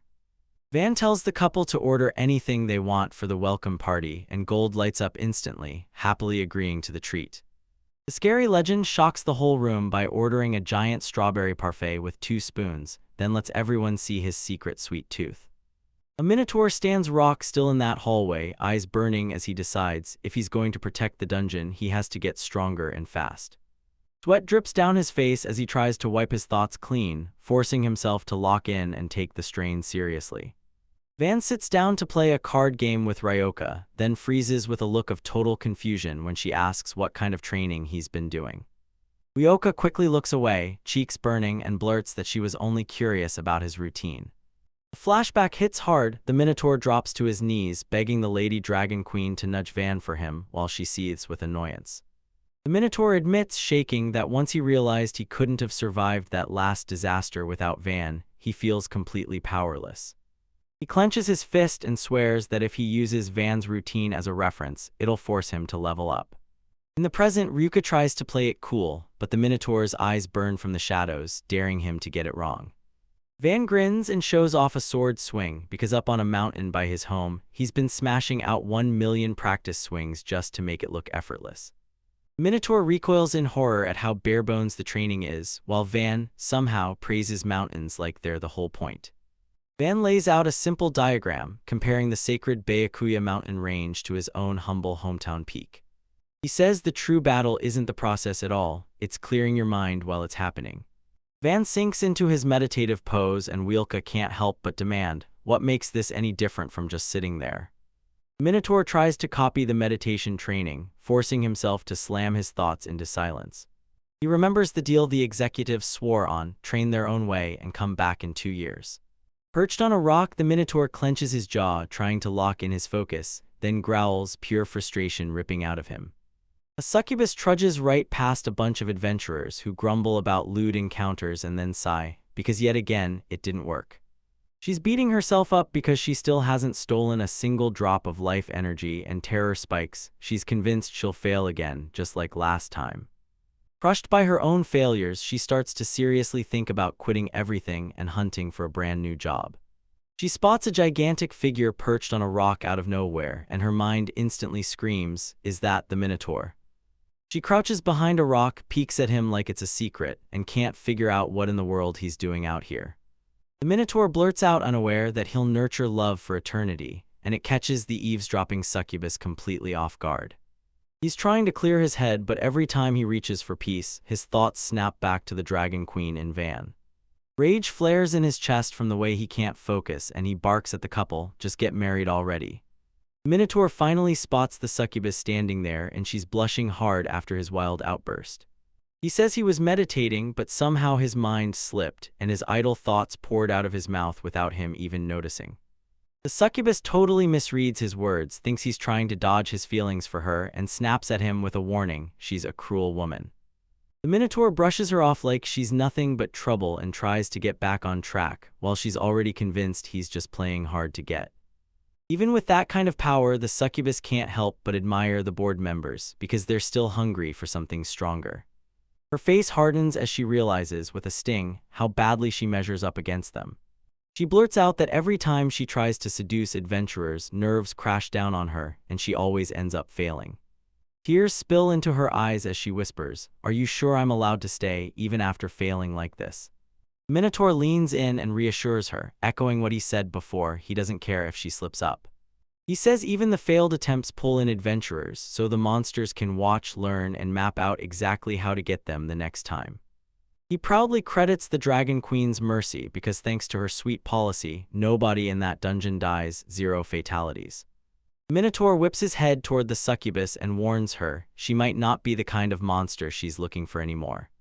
He cheers her on, telling her she's already perfect the way she is, and that the version of her standing right now has its own real strengths. The succubus blushes and points out that her tearful begging was so convincing it even makes the strong Van falter. She tells herself he's keeping personal feelings out of work, then he drops the idea that she could act as the decoy. Minotaur snaps silent mid-sentence, eyes widening as a crucial realization hits him while he's talking to the succubus. The Minotaur jolts to a realization: he was seconds away from wrecking his greatest strength, all because he'd been clearing his mind without even meaning to. He decides to drift on fantasies of the couple's love, convinced that his obsession isn't a problem at all, it's the right road. Watching him shake with fresh determination, the succubus misreads his thoughts as battle-ready confidence and boldly declares he's in perfect form. She shoots the Minotaur a grateful nod for his earlier advice, then decides what's the worst that could happen: she's going to push herself harder. As she bolts away, she yells that he should ditch the mountains and take their honeymoon to the beach. Then he's left totally stunned, staring like he has no idea what just happened. A few days later, the narrator drops the truth: the Minotaur burned the whole time, polishing his delusions about the Dragon Queen's aggressive romance. The Minotaur roars from the middle of a blazing aura, insisting that his power feels limitless, like it'll never run out. When Van finally shows up, the Minotaur steps in wearing sunglasses and vows, right there in his head, that his mind will stop wandering from his shipping fantasies. Van leans in and says his look screams next level, and the Minotaur just nods, stone-faced, like it's already confirmed. The orc strides up like he owns the place, thumps his massive frame with pride, and declares he's been hammering muscle training to get stronger. Harpy stands there full of swagger and declares that her top speed has finally climbed all the way to Mach 5. Walcon swears he sees the power of Fenrir, but Van shoots back, questioning whether that legendary wolf really looked anything like that. The 4 executives huddle together, radiating pure menace, while the Minotaur roars that everyone's stronger than ever. He erupts in a war shout, swearing they'll never fall to these intruders. Van snaps the tension in half, throws up his hand, and greets them with a laid-back, deadpan yo. Later, Ryoka tears into the four idiots for how they acted, and Van awkwardly blurts out if they were really any stronger at all. Meanwhile, the succubus turns her worst trait into her greatest weapon, using it to pull adventurers off course, and then selling the whole mess with a smug cry that this is just how it should be. Van and Ryoka get jammed shoulder to shoulder in a cramped space, both stunned and scrambling to make sense of how they ended up like this. Panic hits as they realize they're stuck inside a magic room with no door out, until they complete the one specific act it demands. An hour earlier, right when they were relaxing with snacks, a suspicious treasure chest crashed into the scene out of nowhere, and that's when the trouble finally started. Even though Van doubts a dungeon chest could hide snacks, Ryoka's unstoppable gluttony drags her forward to pry open what's inside. Ignoring every screaming danger sign, Ryoka yanks the lid off the suspicious container with reckless zero hesitation. Van screams a frantic warning, but the moment he gets it, the trap is already in motion. A blinding flare blasts from her chest, swallowing the Dragon Queen whole before she even gets a chance to react. A monstrous tongue blasts out of the container and yanks the screaming duo straight into the mimic's chest. Van screams her name in pure panic as that ruthless trap snaps shut and devours them both without a second to spare. They tumble through the magical void, then slam hard onto the floor of the secret dimension like the universe just hit the reset button. Mimic chest slams its lid shut with an ominous thud, trapping them inside its magical belly. Back in the present, the two childhood friends realize they're trapped inside a cramped room with no way out. Van blurts out that they should smash the walls, but Ryoka snaps no way and warns that in a cramped space like that, using force would crush him. Ryoka clenched her teeth, furious, because the humiliating trap they'd fallen for suddenly hit her. This wasn't just bad luck, it was disaster. Outside, the dungeon executives cheers the orcs' mimic chest trap, then they line up like they're about to watch the next act explode on stage. Proudly, the orc boasts that the mimic chest opens a deadly dimension, trapping anyone who falls for it, until one specific condition finally breaks the spell. As the harpy fumes over the filthy plot, the other monsters sink into their seats with tea, ready to hear every brutal detail of the couple's trouble. The heart hammers in panic, whispering a desperate prayer that the two friends won't cross into something dark and unwholesome. Irritated executives snap at a loud bird to shut up, because they're trying to soak in the romance unfolding in front of them. Harpy snaps that shoving her into a sexual situation would smash the pure, wholesome fluff she clings to more than anything. The wolf snaps back that this step is the key to their happiness, then rips into the minotaur for doubting how fiercely the harpy is committed. The wolf quietly clocks it. This minotaur can be twisted by plain logic, then drops back in and keeps listening. Locked inside the box, the harpy shrieks at the executives, and the couple studies the wall's demand to do a three-letter act. Van locks eyes on the three empty circles on the wall, totally stumped. What three-letter word could possibly be the key? The innocent duo grabs each other for rock, paper, scissors, all set to battle over who gets to make the first guess at the mystery word. The listening monsters snap in shock, because that innocent couple has zero clue the wall is demanding sex. Van and Ryoka keep brainstorming innocent three-letter words, totally clueless that the trap was built to be lewd. Ryuka's face burns bright red as the horrifying suspicion hits. She thinks her subordinates cooked up this trap just to make her kiss. Van yanks her out of that spiral, reminding her they've already been trapped in the exact same nightmare before. They swap memories of that childhood trip when a brutal storm tore through and they had to cram under a single tree just to survive. Van cracks up, still laughing at how scared that young dragon girl was of the thunder back then. Ryoka stammers and denies she's scared, insisting Van was the one who was crying, while those listening monsters purr along, soaking up every detail of the backstory. Van realizes his biggest memory has nothing to do with the storm's fear, it's what they finally saw once the clouds broke. He bursts out of the shelter and stares up, stunned by a sky packed with endless glittering stars. Van smiles like he's reliving it, telling you that night was the very first time he truly saw how breathtaking the sky could be. Wilka leans in, cheeks warming with a soft blush, because the fact that he still holds onto their beautiful time together means the world to him. Outside the box, the eavesdropping monsters cracked into tears, getting crushed by how insanely wholesome the whole conversation was. Ryoka speaks in a quiet voice about her duty, and admits she hasn't been able to leave the dungeon ever since she became its master. Van kills the vibe with a sly jab, claiming she's nothing but a shut-in for money. Then the dragon girl snaps him with a sharp, deadly glare. She shoots him a glare, but Van just smirks, brushes it off, and tells her he knows even better spots, then starts pitching his next big idea. Van shatters the silence, sweating hard and stammering as he scrambles to find the perfect words. He leans in and promises that if they can find someone to take over the dungeon, she'll finally get her freedom and walk out for good. Van promises that when that day finally arrives, they'll go chase the starry sky together all over again. Ryoka's cheeks flush bright and she breaks into a warm smile as she nods, softly saying she'd love to keep that promise. Outside, the Minotaur sobs tears of pure joy, while the wolf can't stop buzzing, urging them to build a wedding hall for the couple, right then and there.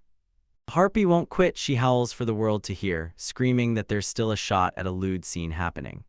Suddenly, the mimic's chest bursts open with a hard snap, startling the monsters as the trap clicks off all on its own. The executives stare in total disbelief as the couple sits there, acting harmless because no one can explain how that box popped open, without a single ludic in sight. The orc jerks back with a sharp gasp. He spots the trap's fatal flaw in an instant, and he finally realizes the exact trigger that set it off. He tells them the box heard their private talk as pillow talk, and boom, it finally hits that 3-syllable requirement. The orc grumbles that he still has to debug the trap, while the wolf admits the plan tanked. Harpy scrambles to fix things, flashes a grin, and insists they nailed a great atmosphere at least. She lets out a nervous laugh and swears it was a blast for everyone who was there. The narrator bursts out, cheerfully saying everything turned out fine, totally skipping the part where retribution is right around the corner. Ryoka snaps, stuffing every nosy eavesdropper straight into the mimic chest, then traps them there to claw and crush each other in pure misery. The Minotaur screams that their whole scheme to bully the Dragon Queen was nothing but a setup, so Van would step in and console her. He gets into a heated argument with the wolf, shouting that making tears just to feed their own pleasure is treason against their leader. The debate erupts into full-blown chaos. 1 minute the harpy is pitching love potions, the next the orc is throwing out dimensional bombing magic like it's a normal idea. Just as everything turns peaceful, a calm voice suddenly cuts in and asks, "Who wants some black tea?" The monsters whip into terrified silence the moment the unexpected newcomer shows up, then they swallow their fear and politely accept the drink. With a bright smile, the maid blurts out every treasonous detail, handcuffs and explosions, and the whole crew immediately breaks into a cold, sweating panic. The narrator points to Gusen, a golem made from the ground up, who's been serving the Dragon Queen since he was just a kid. She's painted as a true domestic whirlwind. She can cook, clean, and handle the laundry like it's effortless perfection. Her sharp eye caught everything, and somehow she nailed every single task perfectly. The orc leans in on the terrified group and tells them her abilities and devotion fused together make her a nightmare schemer. He admits that even though she's a golem, there's a surprising ache of emotion hiding inside her. The orc finally drops the bombshell. Turns out his subordinate didn't just help her, she created her, which means he's basically her forefather. Gusen finally bows and declares the orc her master, right down to the fact that he's the parent of her parent. She cuts through the family history and bluntly labels the 26-year-old, or her grandfather. She snaps that her logic hops keep landing as cruel remarks, fresh wounds, right where it hurts most. Gusan steamrolls right past his protests and boldly announces that she's figured out the relationship between her mistress and Van down to the last detail. She clasps her hands tight and says her biggest dream is watching them finally end up together. Then she whips her gaze at the monsters and demands to know if shadowing them is even necessary. Defensive monsters snap back, claiming they've got their own battles too, while they're stuck hearing non-stop complaints about showing up everywhere. The Minotaur swears she's been chosen to safeguard her, and that she'll stand guard in ways this girl can't even begin to picture. Gusen tears them apart by asking, so hiding in the bathroom like a pervert counts as protection now, and the hypocrisy practically screams. She snaps them off with a sharp dismissive wave, shooing the flustered group out so she can whip up snacks for the couple. A distant clock chimes through the dungeon air, snapping time forward like a countdown to something worse. Van and Ryuka yank their eyes off the game, stunned to realize the time has gotten way too late. Van realizes they got way too hyped from playing 20 straight games, and now he's starving. Panic hits him hard because he has to rush home fast, he's starving and dinner can't wait. Ryoka's cheeks light up red as she gets all flustered, then shyly tells him to come over for dinner just for today. A jaw-dropping feast suddenly slams onto the table, and the starving adventurer's eyes light up like it's Christmas. Van teases her about being a princess, and Ryuka instantly lifts her chin and orders him, snobbishly, to call her Hame-sama. He flat-out ignores her royal decree and urges her to keep stuffing herself, no breaks, no hesitation. They sink into a cozy candlelit dinner side by side, and Van beams as he keeps thanking her over and over for the meal she made. Van leans in and talks up the legendary adventure couple, telling you their love stories are straight up wild. He tells them the gold gets tipsy, crosses the line of public decency, and ends up there with his own wife. Van clocks that Ryuka is almost always dining solo, and now this meal alone feels like a punchline to their current moment. Ryuka grins wide and tells them that chatting with him while he eats makes the food taste even better. From the shadows, monsters burst into the scene, gloating over the newlywed glow still blazing off the couple. The spies shove their cravings onto the couple, pushing them to feed each other meat and veggies, bite after bite. Gusan suddenly clocks what's happening, watching that intimate moment between the two like it just hit her all at once. She flat out tells Van that the Dragon Queen has sauce on her cheek, and dares him to lick it right off. Ryoka's eyes widen in shock as she chokes mid-bite, and a wild burst of water sprays everywhere when her cough hits. Ryuka yells, completely baffled, and demands to know how in the world getting her face licked by Van is supposed to make her happy. The golem maid dabs the Dragon Queen's face clean and coolly declares with zero shame, "See, it's because I love him." Ryuka panics, whips her head side to side, and screams that the accusation is dead wrong. She insists they're nothing but strict childhood friends. From the dark, the monsters lurk and study her every move, clocking that her tsundere levels are absolutely through the roof. Ryuka jolts rigid on the spot, sensing something off, and snaps that the bushes are hiding another one of her underlings' sneaky plots. The monsters scramble in their hiding spot, hearts hammering, because the furious queen is only seconds from tearing their cover apart. They scramble to sink even deeper into the shadows, praying they don't wreck the vibe or get hit with her fury. Once the spies slipped from their minds, the couple dove back into their meal, savoring every bite in a cozy, comfortable hush. Tension melts away and they dive into a cozy meal side by side, straight up like newlyweds stealing quiet time together. Van whips around and invites the maid to join them, but Gusan politely turns the offer down. She leans in and tells you, "I'm a golem, so food and water are useless to me, and I can't even touch human meals." Gusan grins warmly and says that just seeing her mistress smile as she eats with everyone is nourishment enough. In the bushes, the monsters erupted into silent applause, wiping tears from their eyes over the maid's flawless dedication to the fluff. Gusan grins and mumbles to herself, thrilled that her hunger's been crushed by the romantic vibes, while the monsters stare, totally baffled by what she's even talking about. As the meal finally winds down, a calm quiet settles over the couple, sitting close together in the peaceful hush right after the feast. Van's eyes light up out of nowhere as he blurts, "I've got it, this is a genius idea." He starts to ask for a favor, then freezes, worrying it's too much to demand from the dungeon staff. Wilka studies him with sharp curiosity as he fumbles for the right words, and his proposal hangs there, unspoken, like it might explode. The dungeon courtyard crackles with electric excitement as monsters crowd in, all roaring for the event they can't wait to see. The Cyclops MC snatches the mic and kicks off the WM Hell matchmaking party for real. Laughter and chatter roar through the air as eager faces scan the crowd, praying someone really good showed up. The ghost monster trembles with raw emotion, finally realizing the rumored matchmaking event is actually happening.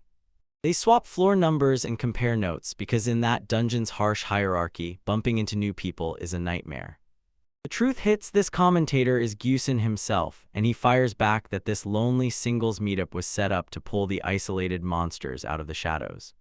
A colossal dragon towers over the crowd, daring everyone to find someone wonderful, then warns them to keep it all in check, no going overboard. Ryuka wastes no time and bluntly admits she's terrible at adult parties, then turns around and heads straight back to read, sending the crowd into applause for how fast she got out. The flashback pulls you straight into the instant Harpy chose to crash the party, even with her head-turning status hanging over her. The executives huddled up, admitting they've never been in love, and the second it hit them, it all clicked. That's why every stunt they've cooked up for Van and Ryoka keeps crashing. Harpy insists that once she racks up a little experience right here, she'll figure out a way to shove the main couple even closer, no matter what it takes. The Minotaur crumples to the ground, nearly dying just from the thought of innocent Ryoka getting even a single taste of romance. With disgust blazing in her eyes over their weakness, Harpy calls the men worthless, and then she storms off to handle it all alone. She rockets away with iron resolve, swearing she'll master the art of romance, no matter what it takes for her mistress. Slipping into the venue under the radar, Harpy booms that she's going to master every adult romance technique out there. Walk watched from the window, her gut twisting as she feared Harpy might snap into something bad, and she decided to go check on her. The story jumps to Harpy alone and utterly spent, feathers ruffled, spirit crushed like the fight finally drained her dry. She spirals with panic, stuck wondering why the real world keeps breaking its promises and won't line up with her perfect mental fantasy. Seeing her subordinates step in, she snaps into a fake persona, Pico, so she won't crush their morale. A hulking monster closes in and demands, "Are you a harpy?" And she blurts an awkward, shaky "yeah." He laughs as she seems way more mature than his loud, obnoxious boss, totally clueless he's basically chatting with that same guy. The harpy snaps under the pressure, lets him have it with a brutal scolding, and warns him that running his mouth behind someone's back is dead wrong. Seeing how her intensity hit him, she panics, scans for another topic like her life depends on it, just to save the conversation. She tries to trigger his protective streak by saying the adventurer beat her up again today. Harpy snaps into a traumatized rant, accusing Van's terrifying poker face and screams as the horror comes rushing back. Somewhere else, Van lets out a huge sneeze while his companion rushes over, asking, "Are you okay?" That terrifying story hits him like a nightmare. He bolts for his life, and Harpy is left shattered by yet another crushing failure. In the present, the depressed Harpy clutches the drink from Gusen and mutters thanks, while Wolkan frowns and demands why she's hiding in the booth. Walkwin tells her he was only making sure everything was okay, then gently urges the crushed little bird to get back out there and enjoy herself. When Harpy finally stands up, Walkwin figures the job's done, grins, and starts heading back. Harpy slips back into the roaring crowd, and her silhouette alone against all that noise looks painfully lonely. Walkine deadpans as it hits her. She ditched romance so fast she dove right back into her stalking ways. A harpy cowers behind a pillar, flashing a creepy grin, and all but whispers that watching everyone else is way more relaxing than getting involved. She spots a couple holding hands, giggles wickedly, and practically announces that she's got all the best targets to watch. Right near them, a bunch of skeletons corner a mermaid and keep pestering her, refusing to hear no as anything but a challenge. Down on the ground, the crowd hisses about the undead haunting the 40th floor, calling them stuck-up high-class monsters just because they're up there. The skeletons just wave off the complaints, saying this wild, aggressive mess is exactly what's supposed to happen at a place like that. They puff up and sing praises for their leader, Rich Sama, spitting out his ruthless magic and stacked income like it's the receipt for why he's better than everyone else. Skeleton leader Rich Sama cracks a smug grin, flexes his magical aura, and declares, loud and arrogant, that he could be the next dungeon master. He whips around to the ladies with a skeletal grin, pitching them a shot at marrying into pure luxury, then bursts into a laugh and blurts that he's totally kidding. The arrogant skeleton rattles and jolts as dread crashes over him, and a terrifying presence materializes right behind his back. A blinding flash tears out of the shadows, and a mysterious figure barges in demanding a seat at the table, talking power and money like it's the funniest thing in the world. The shadow slips away, and it's Harpy-san glowing with a brutal, menacing aura that screams she's the Dragon Queen's deadliest, strongest leader. She drops down with terrifying grace, and just her presence shuts up the boastful undead in an instant. A brutal gust of wind slams into the terrified skeletons, blasting them into a frenzy of screaming fear under the crushing pressure. The trembling undead feel that crushing weight slam into their souls. The real aura of the strong has arrived. They finally clock it. This is what absolute domination feels like, the same gut-level terror of dying that haunts them every single day. Harpy glares them down, scoffs at their big talk, and screams that she pockets way more money than they'll ever dream of. Skeletons crumple in fear, squeak out non-stop apologies, and Harpy snaps that these rookies from the 40th floor are about to get a lesson. To her shock, the crowd explodes into cheers, roaring her name as they thank her for putting those arrogant jerks in their place and saving the party from going off the rails. Harpy's skin turns blazing red as the monsters roar her name, and in the blink of an eye she's swept up in her sudden 15 minutes of fame. Walkun grins from the sidelines and clocks that Harpy's crushing it just by being herself.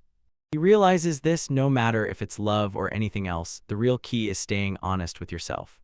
He imagines Van and Ryuka flashing those happy grins and figures they'll be totally fine flying solo. With the mood calling his name, the wolf strides forward and cranks up the whole party. He shoves a bottle of wine into Harpy's hands, urging her to take a sip and get herself back in shape, because they've got to yank the event back on track. Harpy beams at the offer, then chugs the alcohol in one wild, single gulp like she's been waiting for this moment her whole life.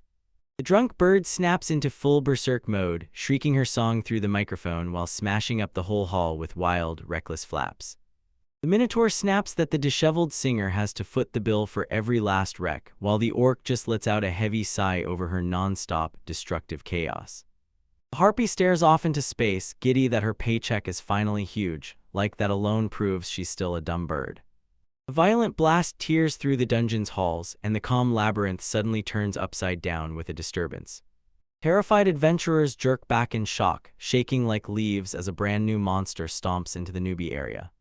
The party's screaming in pure confusion, because they've never, ever seen a creature this powerful in the starter zone before.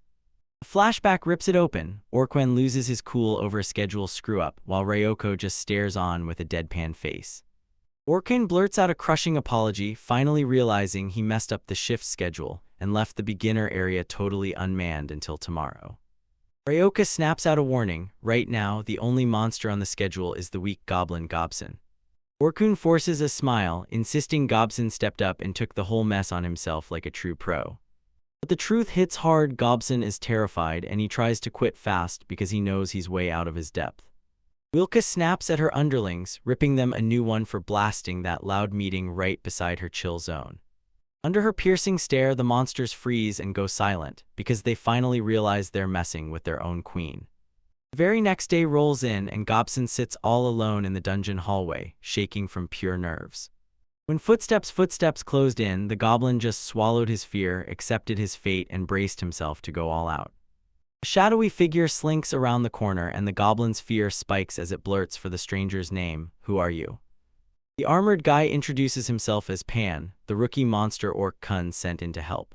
A flashback snaps us to Van slipping into a weapon shop, buying a helmet to mask his identity for this exact job. Van slides the helmet on with total confidence, sure the disguise will let him snag extra cash without anyone noticing. Back in the present, Gobson takes the help without hesitation, convinced Pan only got pushed his way by the higher-ups. Van blurts out a wild backstory, insisting he's a half-man, half-goat monster called Pan. Van snaps at the goblins to back off and takes over the fight, then spots a group of adventurers closing in. The fight erupts on the spot as Van unleashes a horrifying strike, blasting the adventurers flying through the air. The adventurers bolt in panic as Van whirls on the stunned goblin and demands, "What's wrong?" Van suddenly snaps at the goblin, screaming that he's a dumbass for failing to understand the job. He lays into the goblin, warning that C-rank adventurers have to be beaten right here, otherwise they'll get crushed and die on the lower floors. Van tells him to pull back his power, strike just hard enough to drain the mana and leave them standing, never smashing them to pieces. He snaps at the goblin to get out for being useless, and that's when Gobson panics and blurts out an endless, tearful apology. Van Size orders the goblin to stay put, then watches him operate like, just watch and learn. He clocks the next crew as B-rank adventurers and realizes they're his seniors from the guild. Van barrels into the chaos, unleashing a flashy, all-out move just to yank the stronger side into the fight. He deliberately plays the mindless monster, and Gobson can't help but gape at how dead serious he seems about the act. The armored knight slams back with a brutal crush attack, driving Pan straight into the ground. Feigning tiredness, Van leans in and tells the rookie, "This is how it's done." He snaps right back into the game, throwing himself into the act with wildly over-the-top moves, like the performance must go on. The narrator points out the shocking truth. This is Van's first loss in years because he intentionally threw the fight and let the adventurers take the win. Van fires a sharp reminder at the goblin, memorize the adventurers' faces and levels, and the goblin's quick mastery earns him instant praise.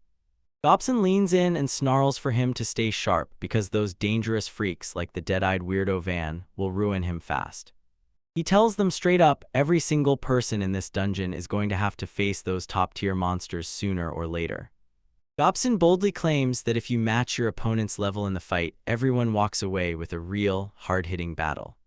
He throws up a confident pose and declares that this adaptable style is the best choice for a low-level monster.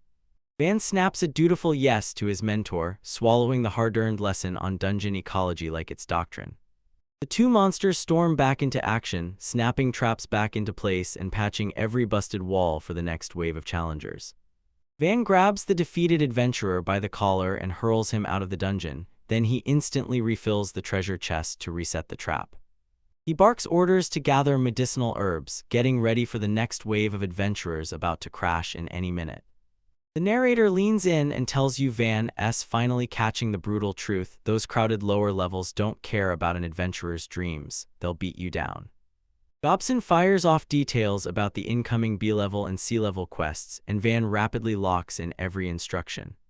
Right when the chaos finally calms down, the two of them snatch a rare breather. Van even lets himself relax for a moment. When they ask about his helmet, Van dodges the whole question and insists he's just a little too shy to show his face. Gobson bursts out praising him as a true rookie overachiever, and then admits he's never seen a faster learner in the last 10 years. Van finally realizes that Gobson has been clashing in the exact same brutal, high-stakes battles as the dungeon bosses this whole time. Gobson offers him a straight-up shot at a permanent role, but the disguised human squirms and awkwardly turns the promotion down. Loud, heavy footsteps crash through the air, snapping the conversation in half as a massive presence rolls in. Legendary adventurer Gold and his wife, Sylvia, stride in, and just seeing the famous duo makes Gobson shake with pure terror. Gobson snaps at his protege to steal his nerves from the legend, and Van dutifully obeys like a devoted subordinate. Van bursts in with a dramatic strike, acting like he's helpless just to hook the veteran into buying the whole act. Gold slams the strike aside, flashes a grin, and instantly clocks it. The monster is disguising his real power. The veteran mocks the disguised boy with a creepy nickname, then dares him to prove what he's really got. Gobson just stares, baffled, as the legendary adventurer suddenly halts to interact, like they're breaking the usual rule of rushing past everything. Van realizes he has to feed Gold's hunger for a fight just to get him to leave, without ever letting his own identity slip. He lunges into a brutal duel with the veteran, and even with that clash of steel, something tells him Gold can still feel lighter than the Minotaur. Van locks in his focus, convinced he has to deliver a knockout win for the hero, right here, right now. Two fighters launched into a blur at full speed, trading blows so evenly that even the watching goblin couldn't believe its eyes. Van eats the impact on purpose, then throws himself backward to sell a jaw-dropping, dramatic defeat from that brutal strike. He stays completely still beside the shaking goblin, holding his breath and playing dead until the whole fight slips away. Gold locked eyes with the fallen monster, staring it down like a blade. He snaps his sword back into place and then drops the bomb on Sylvia. Pack it up, we're heading out, ending the dungeon run right there. Gold growls that there's no worthy opponent today, and you can see he's already figured out every trick. As they fall back, he snaps at a frustrated Sylvia and tells her straight, he's got zero interest in fighting someone who won't give everything. Van watches them fade away, pacing in his head, terrified his show wasn't enough to satisfy that battle-hungry veteran. Gobson jerks him awake in a panic, yelling that he pushed himself too far after charging the legend head-on. The goblin finally admits the first floor is too cramped for his raw power, then he shoots a grateful nod at him for the help. Van humbly drops into a deep bow and swears he'll never, ever forget the lessons Gobson hammered into him today. He swears he'll grind even harder so he never gets outclassed by his mentor, no matter where life throws him next. Gobson flashes a proud grin at the rookie's drive, praising his killer spirit. Van thanks him one last time, and Gobson promises to back him up with advice anytime he needs it, no questions asked. Then the very next day the dungeon snaps back into its usual routine, and Orkson storms up to Gobson, apologizing for the scheduling mistake that had him stuck running the whole floor by himself yesterday. Gobson stays completely lost until Orkson drops the truth. He's been guiding a kid meant for greatness, so Pankun must be special.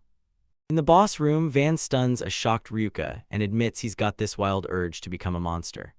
The guild's buzzing with whispers about a rare monster called Pankun, worth 5,000 gold, and Van's breaking into a sweat under his own wanted poster. Van whips out just in time, slams the ogre's strike aside, then snatches incoming arrows with his bare hands, dropping them safely so nobody gets hurt.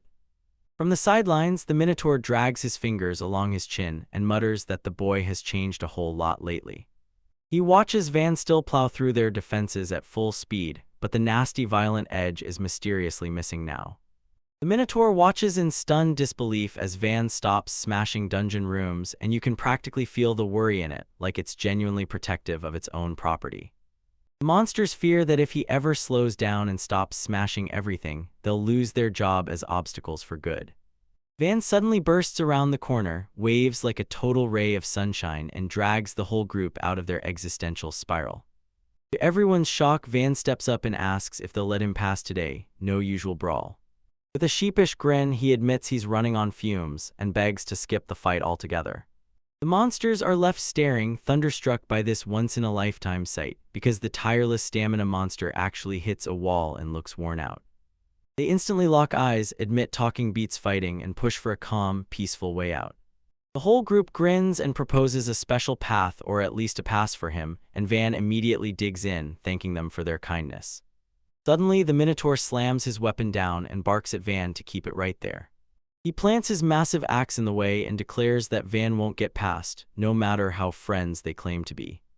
The Minotaur jabs a claw toward the door behind him, roaring that they've got one job: stop the intruders, no matter what it takes. He recites the unbreakable vow the previous queen left behind, and swears he'll defend the last floor from every threat that dares to come. With a thunderous crash, the Minotaur whips his axe around and splits the adventurer straight down the middle. The punch lands dead on, tearing Van's body cleanly into two brutal halves in a horrifying instant. All the other monsters shriek in pure terror, staring at the Minotaur like, "What the hell did you do to our friend?" Hit by instant regret, the Minotaur shakes all over and swears he has to carve out harakiri to pay for killing him. In their shock, Van Kumlai's split version boldly pipes up, insisting he's totally fine, and somehow he looks completely unfazed, like being bisected didn't even faze him. A mysterious voice rips through the hall, revealing the truth: there's another condition you've got to smash to slip past the Guardians. The Minotaur snaps to a stop the second he hears that familiar, terrifying voice calling out to them. With a stern snap, the voice tells them their only mission is to stand between Ryuka and every outside threat. She snaps at the executives for their pathetic stunt and drags Wool, Harpy, Minnow, and Orc into it, calling each one out by name. Fear hits the monsters like a shockwave as they realize the former Lady Dragon Queen is back. She glares at her subordinates and snaps, "Did you really forget why I put you here?" Former Queen leans in and admits she gathered them because they were strong enough to stand beside her as true elites. The monsters fidgeted and blurted that they were only exhausted and needed a break, then her chilling laugh cut through the room. Her smile drops into a terrifying glare as she snaps, asking if they really dare to mock her with excuses like that. The Minotaur throws himself at death, while the Queen smirks and vows she'll retrain that useless elite crew later. Van locks eyes on the newcomer and boom, she clicks as Auntie Rin, real and not a fake. Former Queen locks eyes with the boy, then says his full name, Van Sirius. Ryoka bursts into the room, stops dead in her tracks, and yells in pure shock that her mom just got home. Ryuka's mother beams at her daughter and greets her sweetly, her voice warm as she says Ryuka's name. Ryoka stammers that she's perfectly fine, but the sudden family reunion hits her like a wave and leaves her reeling. Her mom urges them to sit down and talk, because it's been ages since the two of them were last together. Ryuka's mother snaps him into calling his father dad instead of old man, then leans in and asks why he's been gone. She shrugs off her husband as a complete idiot, saying she left him behind, and that if he ever came, he'd just get stuck there forever. She admits she got sick of retirement and blew off her boredom, so she's come to visit while her husband's still trapped in meetings.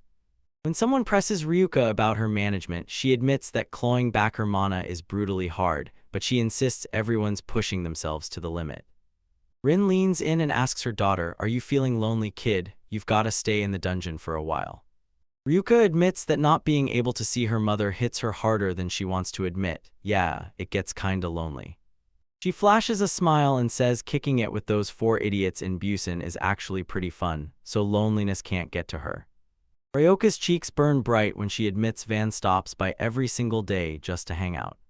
She says that lately he's been showing up for dinner every single night, yet the four idiots still end up eating with them. Rin raises a finger and figures it out. About a month has passed since Van started crashing in the next town over. Out of nowhere, his mother snaps, "Have you touched her yet?" demanding proof that her daughter's truly safe. Ryuka whips around in embarrassment and blurts out, "My mom knows we're just childhood friends." Rin lays it out to everyone, relationships don't stay the same, they grow, and that's even more true for the wild bond between monsters and humans. Ryoka stares at her mother, worry tightening in her chest the moment the conversation turns deadly serious. Rin ominously warns that peace never lasts, then recalls the old tale, back when the Demon King fell to a hero long ago. She tells them that sooner or later a brand new generation will bring a brand new hero, and a fresh Demon King too. Rin fires off a question: what happens when Ryuka and Van face the next Demon King and the non-stop battle kicks off all over again? Wilka is left staring, completely speechless. She can't find a single answer for the crushing question her mother just threw at her. Van steps forward and demands answers, then Rin's lower half erupts into a colossal serpentine tail. Rin tells him, "Today I'm your opponent," and dares him to get ready, because she's got him coming face to face with the kind of monster even the Demon King fears. In the middle of a terrifying rumble, the abyssal monarch Rin turns icy and says she still hasn't decided he's worthy of being her daughter's friend. Van snaps that the space feels suffocating, totally oblivious to the fact the whole situation is about to explode and change everything. He whirls in confusion as the walls crumble away, and suddenly a massive outdoor world stretches out under an endless, wide-open sky. Rin tells him she rewrote the hierarchy's construction formula to blow their territory up to the size of a small country. Van marveled at how her ability to warp space on that massive scale, exactly the kind of power you'd expect from a dragon. Rin shuts everyone up and bluntly announces, "All right, let's start, no more talking." A brutal shockwave rips through the ground as she unleashes her power, and the battle ignites. A colossal tail crashes through the land, and Van has to scramble out of the way before it crushes him. Rin asks if he's nervous, then points out, "Hey, this is a dungeon and you're here as an adventurer." She tells him, "Bet your life on this fight or you'll end up as nothing but somebody else's meal." Rin flashes a wicked grin and dares the brat to charge at her with everything he's got. Van lunges ahead with his sword, ripping through the air in a storm of blazing rapid slashes. Rin slips through his strikes with effortless ease, laughing as his hits miss her by a mile. Van rockets in and smashes hard into her massive tail with a blazing high-speed hit. A cloud of dust detonates into the air as Van surges forward and unleashes his razor-sharp, self-taught sword style. Rin laughs at her naming sense and swings a running slash straight at her. She sneers that his attacks are nothing, then braces herself to unleash a crushing counterattack. Van reels as she unloads a non-stop barrage of strikes, barely able to stand his ground against her lightning speed. Rin whips him back with a brutal tail slam, screaming, "You bastard," as he rockets backward from the hit. She clocks it instantly. He's been holding back his real power the whole time. Rin leans in and fires off a warning. Humans always fall into the deadliest trap. They underestimate their opponent. A furious wave of energy explodes from her mouth, swallowing the spot where Van is standing. Rin roars at him, demanding to know if he's really trying to lose with that pathetic attitude. She screams at him to strike, no games, no hesitation. She wants him to kill her for real. She warns him that if he doesn't do it, Ryoko's the one who will pay the price. Van cuts her off with total confidence, dead certain Ryuko would never pull something like that. He proclaims that he and Ryuka sealed a promise. He swears he'll never kill again. A wild flashback drops Ryuka in front of her mom, and she swears she'd never change a single thing about their policy. Rin freezes in confusion, staring at her daughter as pure determination locks in, so solid it's almost impossible to understand. Ryuka makes it crystal clear, even if a demon lord shows up, she'll never break the dungeon's no-death rule. Rin can't wrap her head around it. How does she sound so certain when they're living on opposite sides, one as a monster and the other as human? Ryuka finally admits she never once told her mother about the moment that forged their bond. She admits that Van once snapped into a berserker rage and tried to slaughter the bandits who'd captured her during their travels. Ryuka can't stop replaying it, watching Van's rage almost steal another life and the terror that slammed into her. They swore on that sacred day, promise after promise, that they'd never take another life again. Van vowed that day never to let Ryuka cry like that again. Right now, Van dodges Rin's goes in swinging, but he refuses to take his aunt's life because he can't bear to look Ryuka in the face again. Ryuka snaps at her mother that she'd rather not live a day where she can't face Van. Rin leans in and asks her daughter, "Do you truly think our childhood friendship won't ever end?" Van shouts his answer right there, no hesitation at all, because he's absolutely sure he's right. He swings his blade with total conviction, ready to prove that their bond is stronger than anything. Rin, the former dragon queen, locks in with her blazing dragon eyes and turns to the group with a serious "you guys," like she's about to drop the truth. Right in the middle of the tension, Maid Gyusen barges in and blurts out, "Are we having a meeting?" And Ryuka snaps, screaming at her to get out, while Rin can only stare and think, of all times. Rin steadies herself, lets out a heavy breath, shuts her eyes, and admits, yep, she finally understands how unshakable Van's resolve really is. Rin rips open a massive dragon form in the background, wrapping herself in blazing shadows around her human avatar as she leans in and fires a teasing "what if" at Van. "So tell me, would you really give up meeting Ryuka?" Van digs in and refuses to budge, then snaps back on the spot, so defiant it's like he's shutting the whole idea down for good. Van drops into a fighter's stance, eyes flicking over everything, then he realizes he's got to smash through her defenses because those shadowy tail and neck attacks are a nightmare. He blares that he's about to start shooting, tells her to brace herself with everything she's got, and ramps up for a brutal attack. Rin slams his strike back with a brutal crunch, crushing the energy in her palm as she snarls, calling him a bastard for swaggering around like that in front of an abyss dragon. Van snaps into his self-taught sword style and hammers out a destruction slash, crashing his blade down with brutal, earth-shaking force. The blast detonates into a thunderous shockwave, and even Rin, the mighty dragon, has to grit her teeth and scramble to block it, forced to admit just how deadly that attack is. The earth explodes under their feet, heaving in violent cracks as debris rains down, and Van gets flung tumbling through the air. Van drops onto the debris like a dancer, then uses the wild mess of rubble to his advantage as he hops down from the rising rocks, while Rin just stares, stunned at how completely unhinged he is. They collide again in tight quarters and Rin's gut drops, she's trapped and all she can think is, crap, as Van slips right past her defense. Van fires off another move, his self-taught sword style, all arm restraints and sudden control, snatching Rin's arm and slamming her with the shock that he can hang at this level. Van clamps her arm down hard, digs into nerve-jolting pressure points, and Rin erupts, as the pain rips through her whole limb. Rin's eyes widen in terror as she realizes her nerves are hit and the mana path is cut off. Now paralysis locks her in place while she desperately fights to move. She freezes, staring at Van in pure shock, like, how is this human even controlling not only his own mana, but everyone else's too? Rin's thoughts kept racing and he finally realized what he just did wasn't mere mana control, it was something way bigger and far more profound. Suddenly, Ryuka erupts in pain and screams, "Mom," and everyone realizes Rin's mysterious damage is somehow frying its way straight into her daughter too. Realizing her daughter's in grave danger, Rin snaps into surrender, admitting defeat on the spot, and orders Van to let go because it's over. Van slumps off with a blank, drained look as Rin screams that she quit, and Rin goes on to say his technique wrecks the sword with too much strain, one wrong swing and it could snap. With the battle finally over, Van leans in and demands to know why Rin suddenly decided to test him, then he wipes the sweat off his face like he can't believe it. Rin tells everyone it wasn't just a test, it was the last check to see if he really had the nerve to face the dangers waiting for him ahead. She softens her gaze, admits she never thought he'd be this strong, and suddenly understands why Ryuka fell hard for him.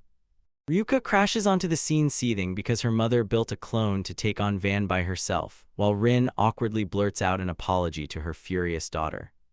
Van finally meets Ryuka's father, this cool, tough dragon man, and awkwardly blurts "uncle," only for him to insist "Papa is fine," and Van stubbornly refuses to accept it.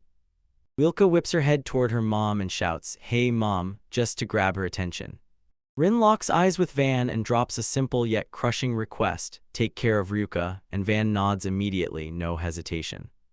Ryuka drifts in pure bliss, dazedly asking what went down while she was out of the loop. Meanwhile, Van demands Rin drop the anti-nickname because she doesn't use titles either. Rin watches the two of them bounce off each other and a rush of their two adorable hits her. Her heart totally melts at that vibe. Rin rushes up to Ryuka, apologizing for ditching a meeting just to come here, while she swears her husband is probably in tears back home, yet Ryuka can only sigh that she's leaving way too soon. The four idiots stumble in, beaten and bruised, right beside the dungeon executives, and they start laughing way too nervously when someone asks what the heck happened to them. They told him when Rin screamed in pain earlier, the shockwave nearly wiped them out, then it hit them. Rin wasn't dealing with it alone, she was juggling everything with 3 clones. A flashback rips us back to Rin in a separate room where she lays into her subordinates with brutal lectures, crushing their courage until they snap to attention, and she demands they show Ryoka the respect she's owed. In the present day, Rin lunges into one final shout for Van Sirius before she vanishes for good. She leans in and tells him she'll give him one little warning, because after their fight she finally knows just how strong he is.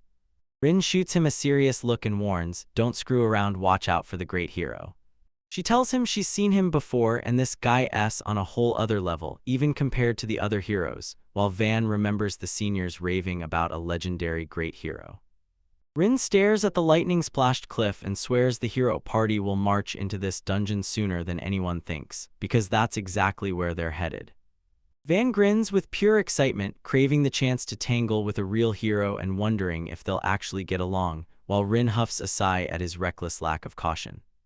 Van smiles and reassures her that whoever shows up, they'll be okay, then she casually calls her mom and tells her not to worry.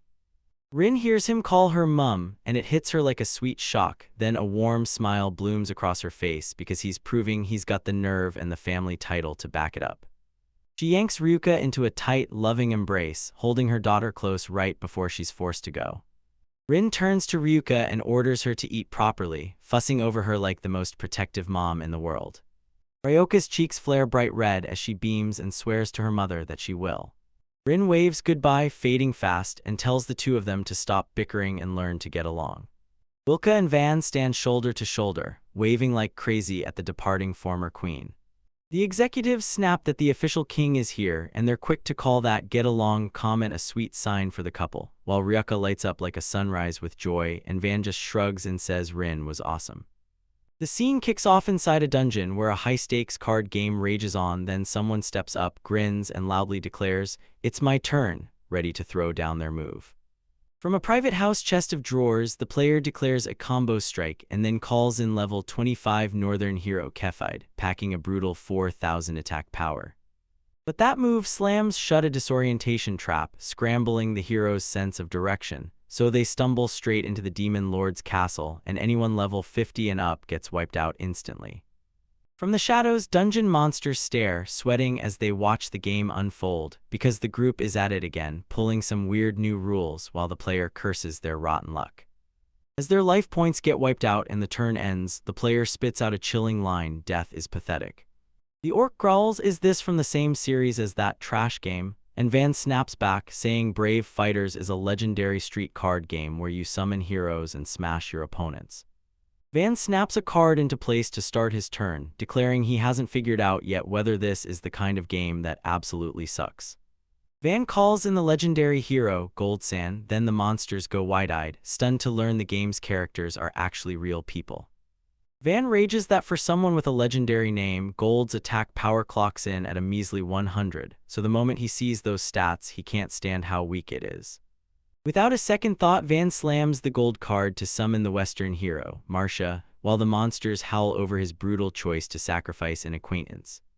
Van hammers home that the Demon Lord's side is in total panic, because both cards are heroes, then he slaps down 2 cards face down, setting up his next move like a trap. With a dramatic flourish, Van calls in the famed hero, full-on fanfare, and Ryoka immediately snaps, asking if it's legally okay to use that character's likeness in their game. The card's effect explodes into action, obliterating everything, wiping out the opponent's entire deck and slamming them with 1 million damage, so Van wins on the spot. Ryuka bluntly calls it a shitty game because the mechanics are totally unbalanced, and Van flicks his cards into the air, snapping into full agreement. Van tells them he snagged the game from his guild seniors because Auntie Rin warned him the great hero is ridiculously strong, even if they won't know for sure until they finally face him. Ryuka snaps, asking why they're still messing around instead of gearing up countermeasures for this possible threat. Van smiles with calm confidence and tells the hero, "If you're the kind of person who goes after Ryuka, I'll take you on the same way I did with Gold-san." The listening monsters turn bright red, tremble like they've been caught, and mumble, "We're in deep," because Van is just way too cool. Van went quiet for a second and then it hit him. He just realized something huge about the great hero he'd been talking about. Suddenly, blaring emergency sirens ripped through the dungeon, screaming that something absolutely urgent had just gone down. The monsters freak out, staring at each other like, "Wait, did the great hero really show up after that talk?" A monster barrels into the room to report to the orc leader, screaming that everything is falling apart. Orders slam down to retreat and evacuate everyone right as the monsters tear through the scene in total chaos. The intruders aren't people at all, they're monsters from another dungeon, smashing through the walls with sheer, violent hunger. The invading monsters cackle with arrogant glee, sizing up the defenders as pathetic, and then they watch them barely fight back. One intruder snaps at the others, warning them not to drop their guard, because this is only the beginner floor and they've got a long, brutal road ahead. Another intruder grumbles that they've got to trudge way farther than they ever did in their own dungeon, and the layout drives them up the wall. They lay out a ruthless plan, wipe out every last little fry to smoke out the dungeon executives and make them come fight. Saki the succubus charges the invaders, instantly clocking them as pork sand, Gura sand, and cat sand, then blurts in stunned disbelief, "Why are you here?" The intruders freeze mid-step, their eyes snapping to the succubus in front of them as realization hits. They sneer at her and slap on fake sympathy, chanting that she'll be jobless again, then they hurl insults, calling her a trashy succubus who can't even do her job. They mock the dungeon for cranking out a low-level monster, so it spits in her face and insults WMH2. Saki shakes with fear, but she doesn't back down. She plants her feet and snaps that she's a full member of this dungeon now, not their subordinate anymore. She fires back that this place she's in right now blows their stupid, horse-faced virgin dungeon out of the water. The unicorn intruder snaps into rage, furious that her insults are being read as a jab at her ex versus her current boyfriend. He roars that this arrogant attitude is the exact reason he despises succubi, then he clenches up and gets ready to strike. When the unicorn lunges, Saki braces for the hit, but a huge figure rockets into the way and smothers the strike, forcing her to snap her head up in shock. The Minotaur plants himself and growls at the intruder to back off his shallow remarks, because Saki is their precious comrade. The four dungeon bosses Minotaur, Orc, Wolf, and Harpy snap into a terrifying lineup staring down the invaders. From the sidelines, the evacuated monsters erupt in wild cheers, celebrating as the executives and Mino-san finally arrive to save the day. Saki's cheeks flare red as she misreads the Minotaur's earlier words as romance, and she blurts out whether he just called her his precious one, while the narrator cuts in hard and tells her, plainly, that she's totally wrong. Flustered and fiddling with her fingers, the succubus blurts out that they could totally grab a meal together, just once, while the Minotaur sweats bullets and the Harpy watches, smirking like she can't wait for the drama. The room goes silent for a second, then everyone realizes who those intruders really are, and the group's focus snaps straight to them. The orc executive sizes them up and calls them the famous monsters from another dungeon. No guessing, he knows exactly who they are. He breaks it down. Ogre Dungeon and WRM Hell teamed up to become the two biggest dungeons across the neighboring countries, and he points out the intruders as that dungeon's executives. The intruders stepped forward and introduced themselves in a stiff, formal way, ogres serving heavenly kings, then greeted the WM Hell executives with a smile that was polite and dripping with arrogance. They announced they're about to flex their power, and the WM Hell squad can't believe it. Every executive is abandoning their own dungeon to go invade someone else's. The intruders finally dropped the mask. They came for Luca, the Black Dragon Queen, and they're hauling her back to their dungeon. They rushed in to warn us Belfagor, the Demon Lord's Vessel King, got crushed and thrown down by the great hero, so a new master has to be found fast. They claim the Black Dragon Queen is the only one who can step in after their master falls. The Warm Hell executives erupt in outrage, yelling that the Dragon Queen would never bow to them, and then they slam it home that she can't escape this dungeon. The intruders fired back, bragging that nobody could serve the Dragon Queen better than them. The word simp slams onto the screen in huge letters as the horse-faced intruder braces to launch a fiery, passionate declaration. He erupts with pure passion, shouting that we've always been the Dragon Queen's biggest fans and that our obsession has never been subtle. Ryuka gets swept into a full-on fantasy spa, praised, cosseted, and adored, while the intruders swear they'll back her every step and push her cuteness, charisma, and jaw-dropping proportions out into the world. The Minotaur and the Orc stare in pure terror, realizing the intruders' motive and every move they've made are dead wrong. The Minotaur seethes with fury as he swears the Dragon Queen is the cutest when she flirts with Van, fighting tooth and nail to not blurt it out right there.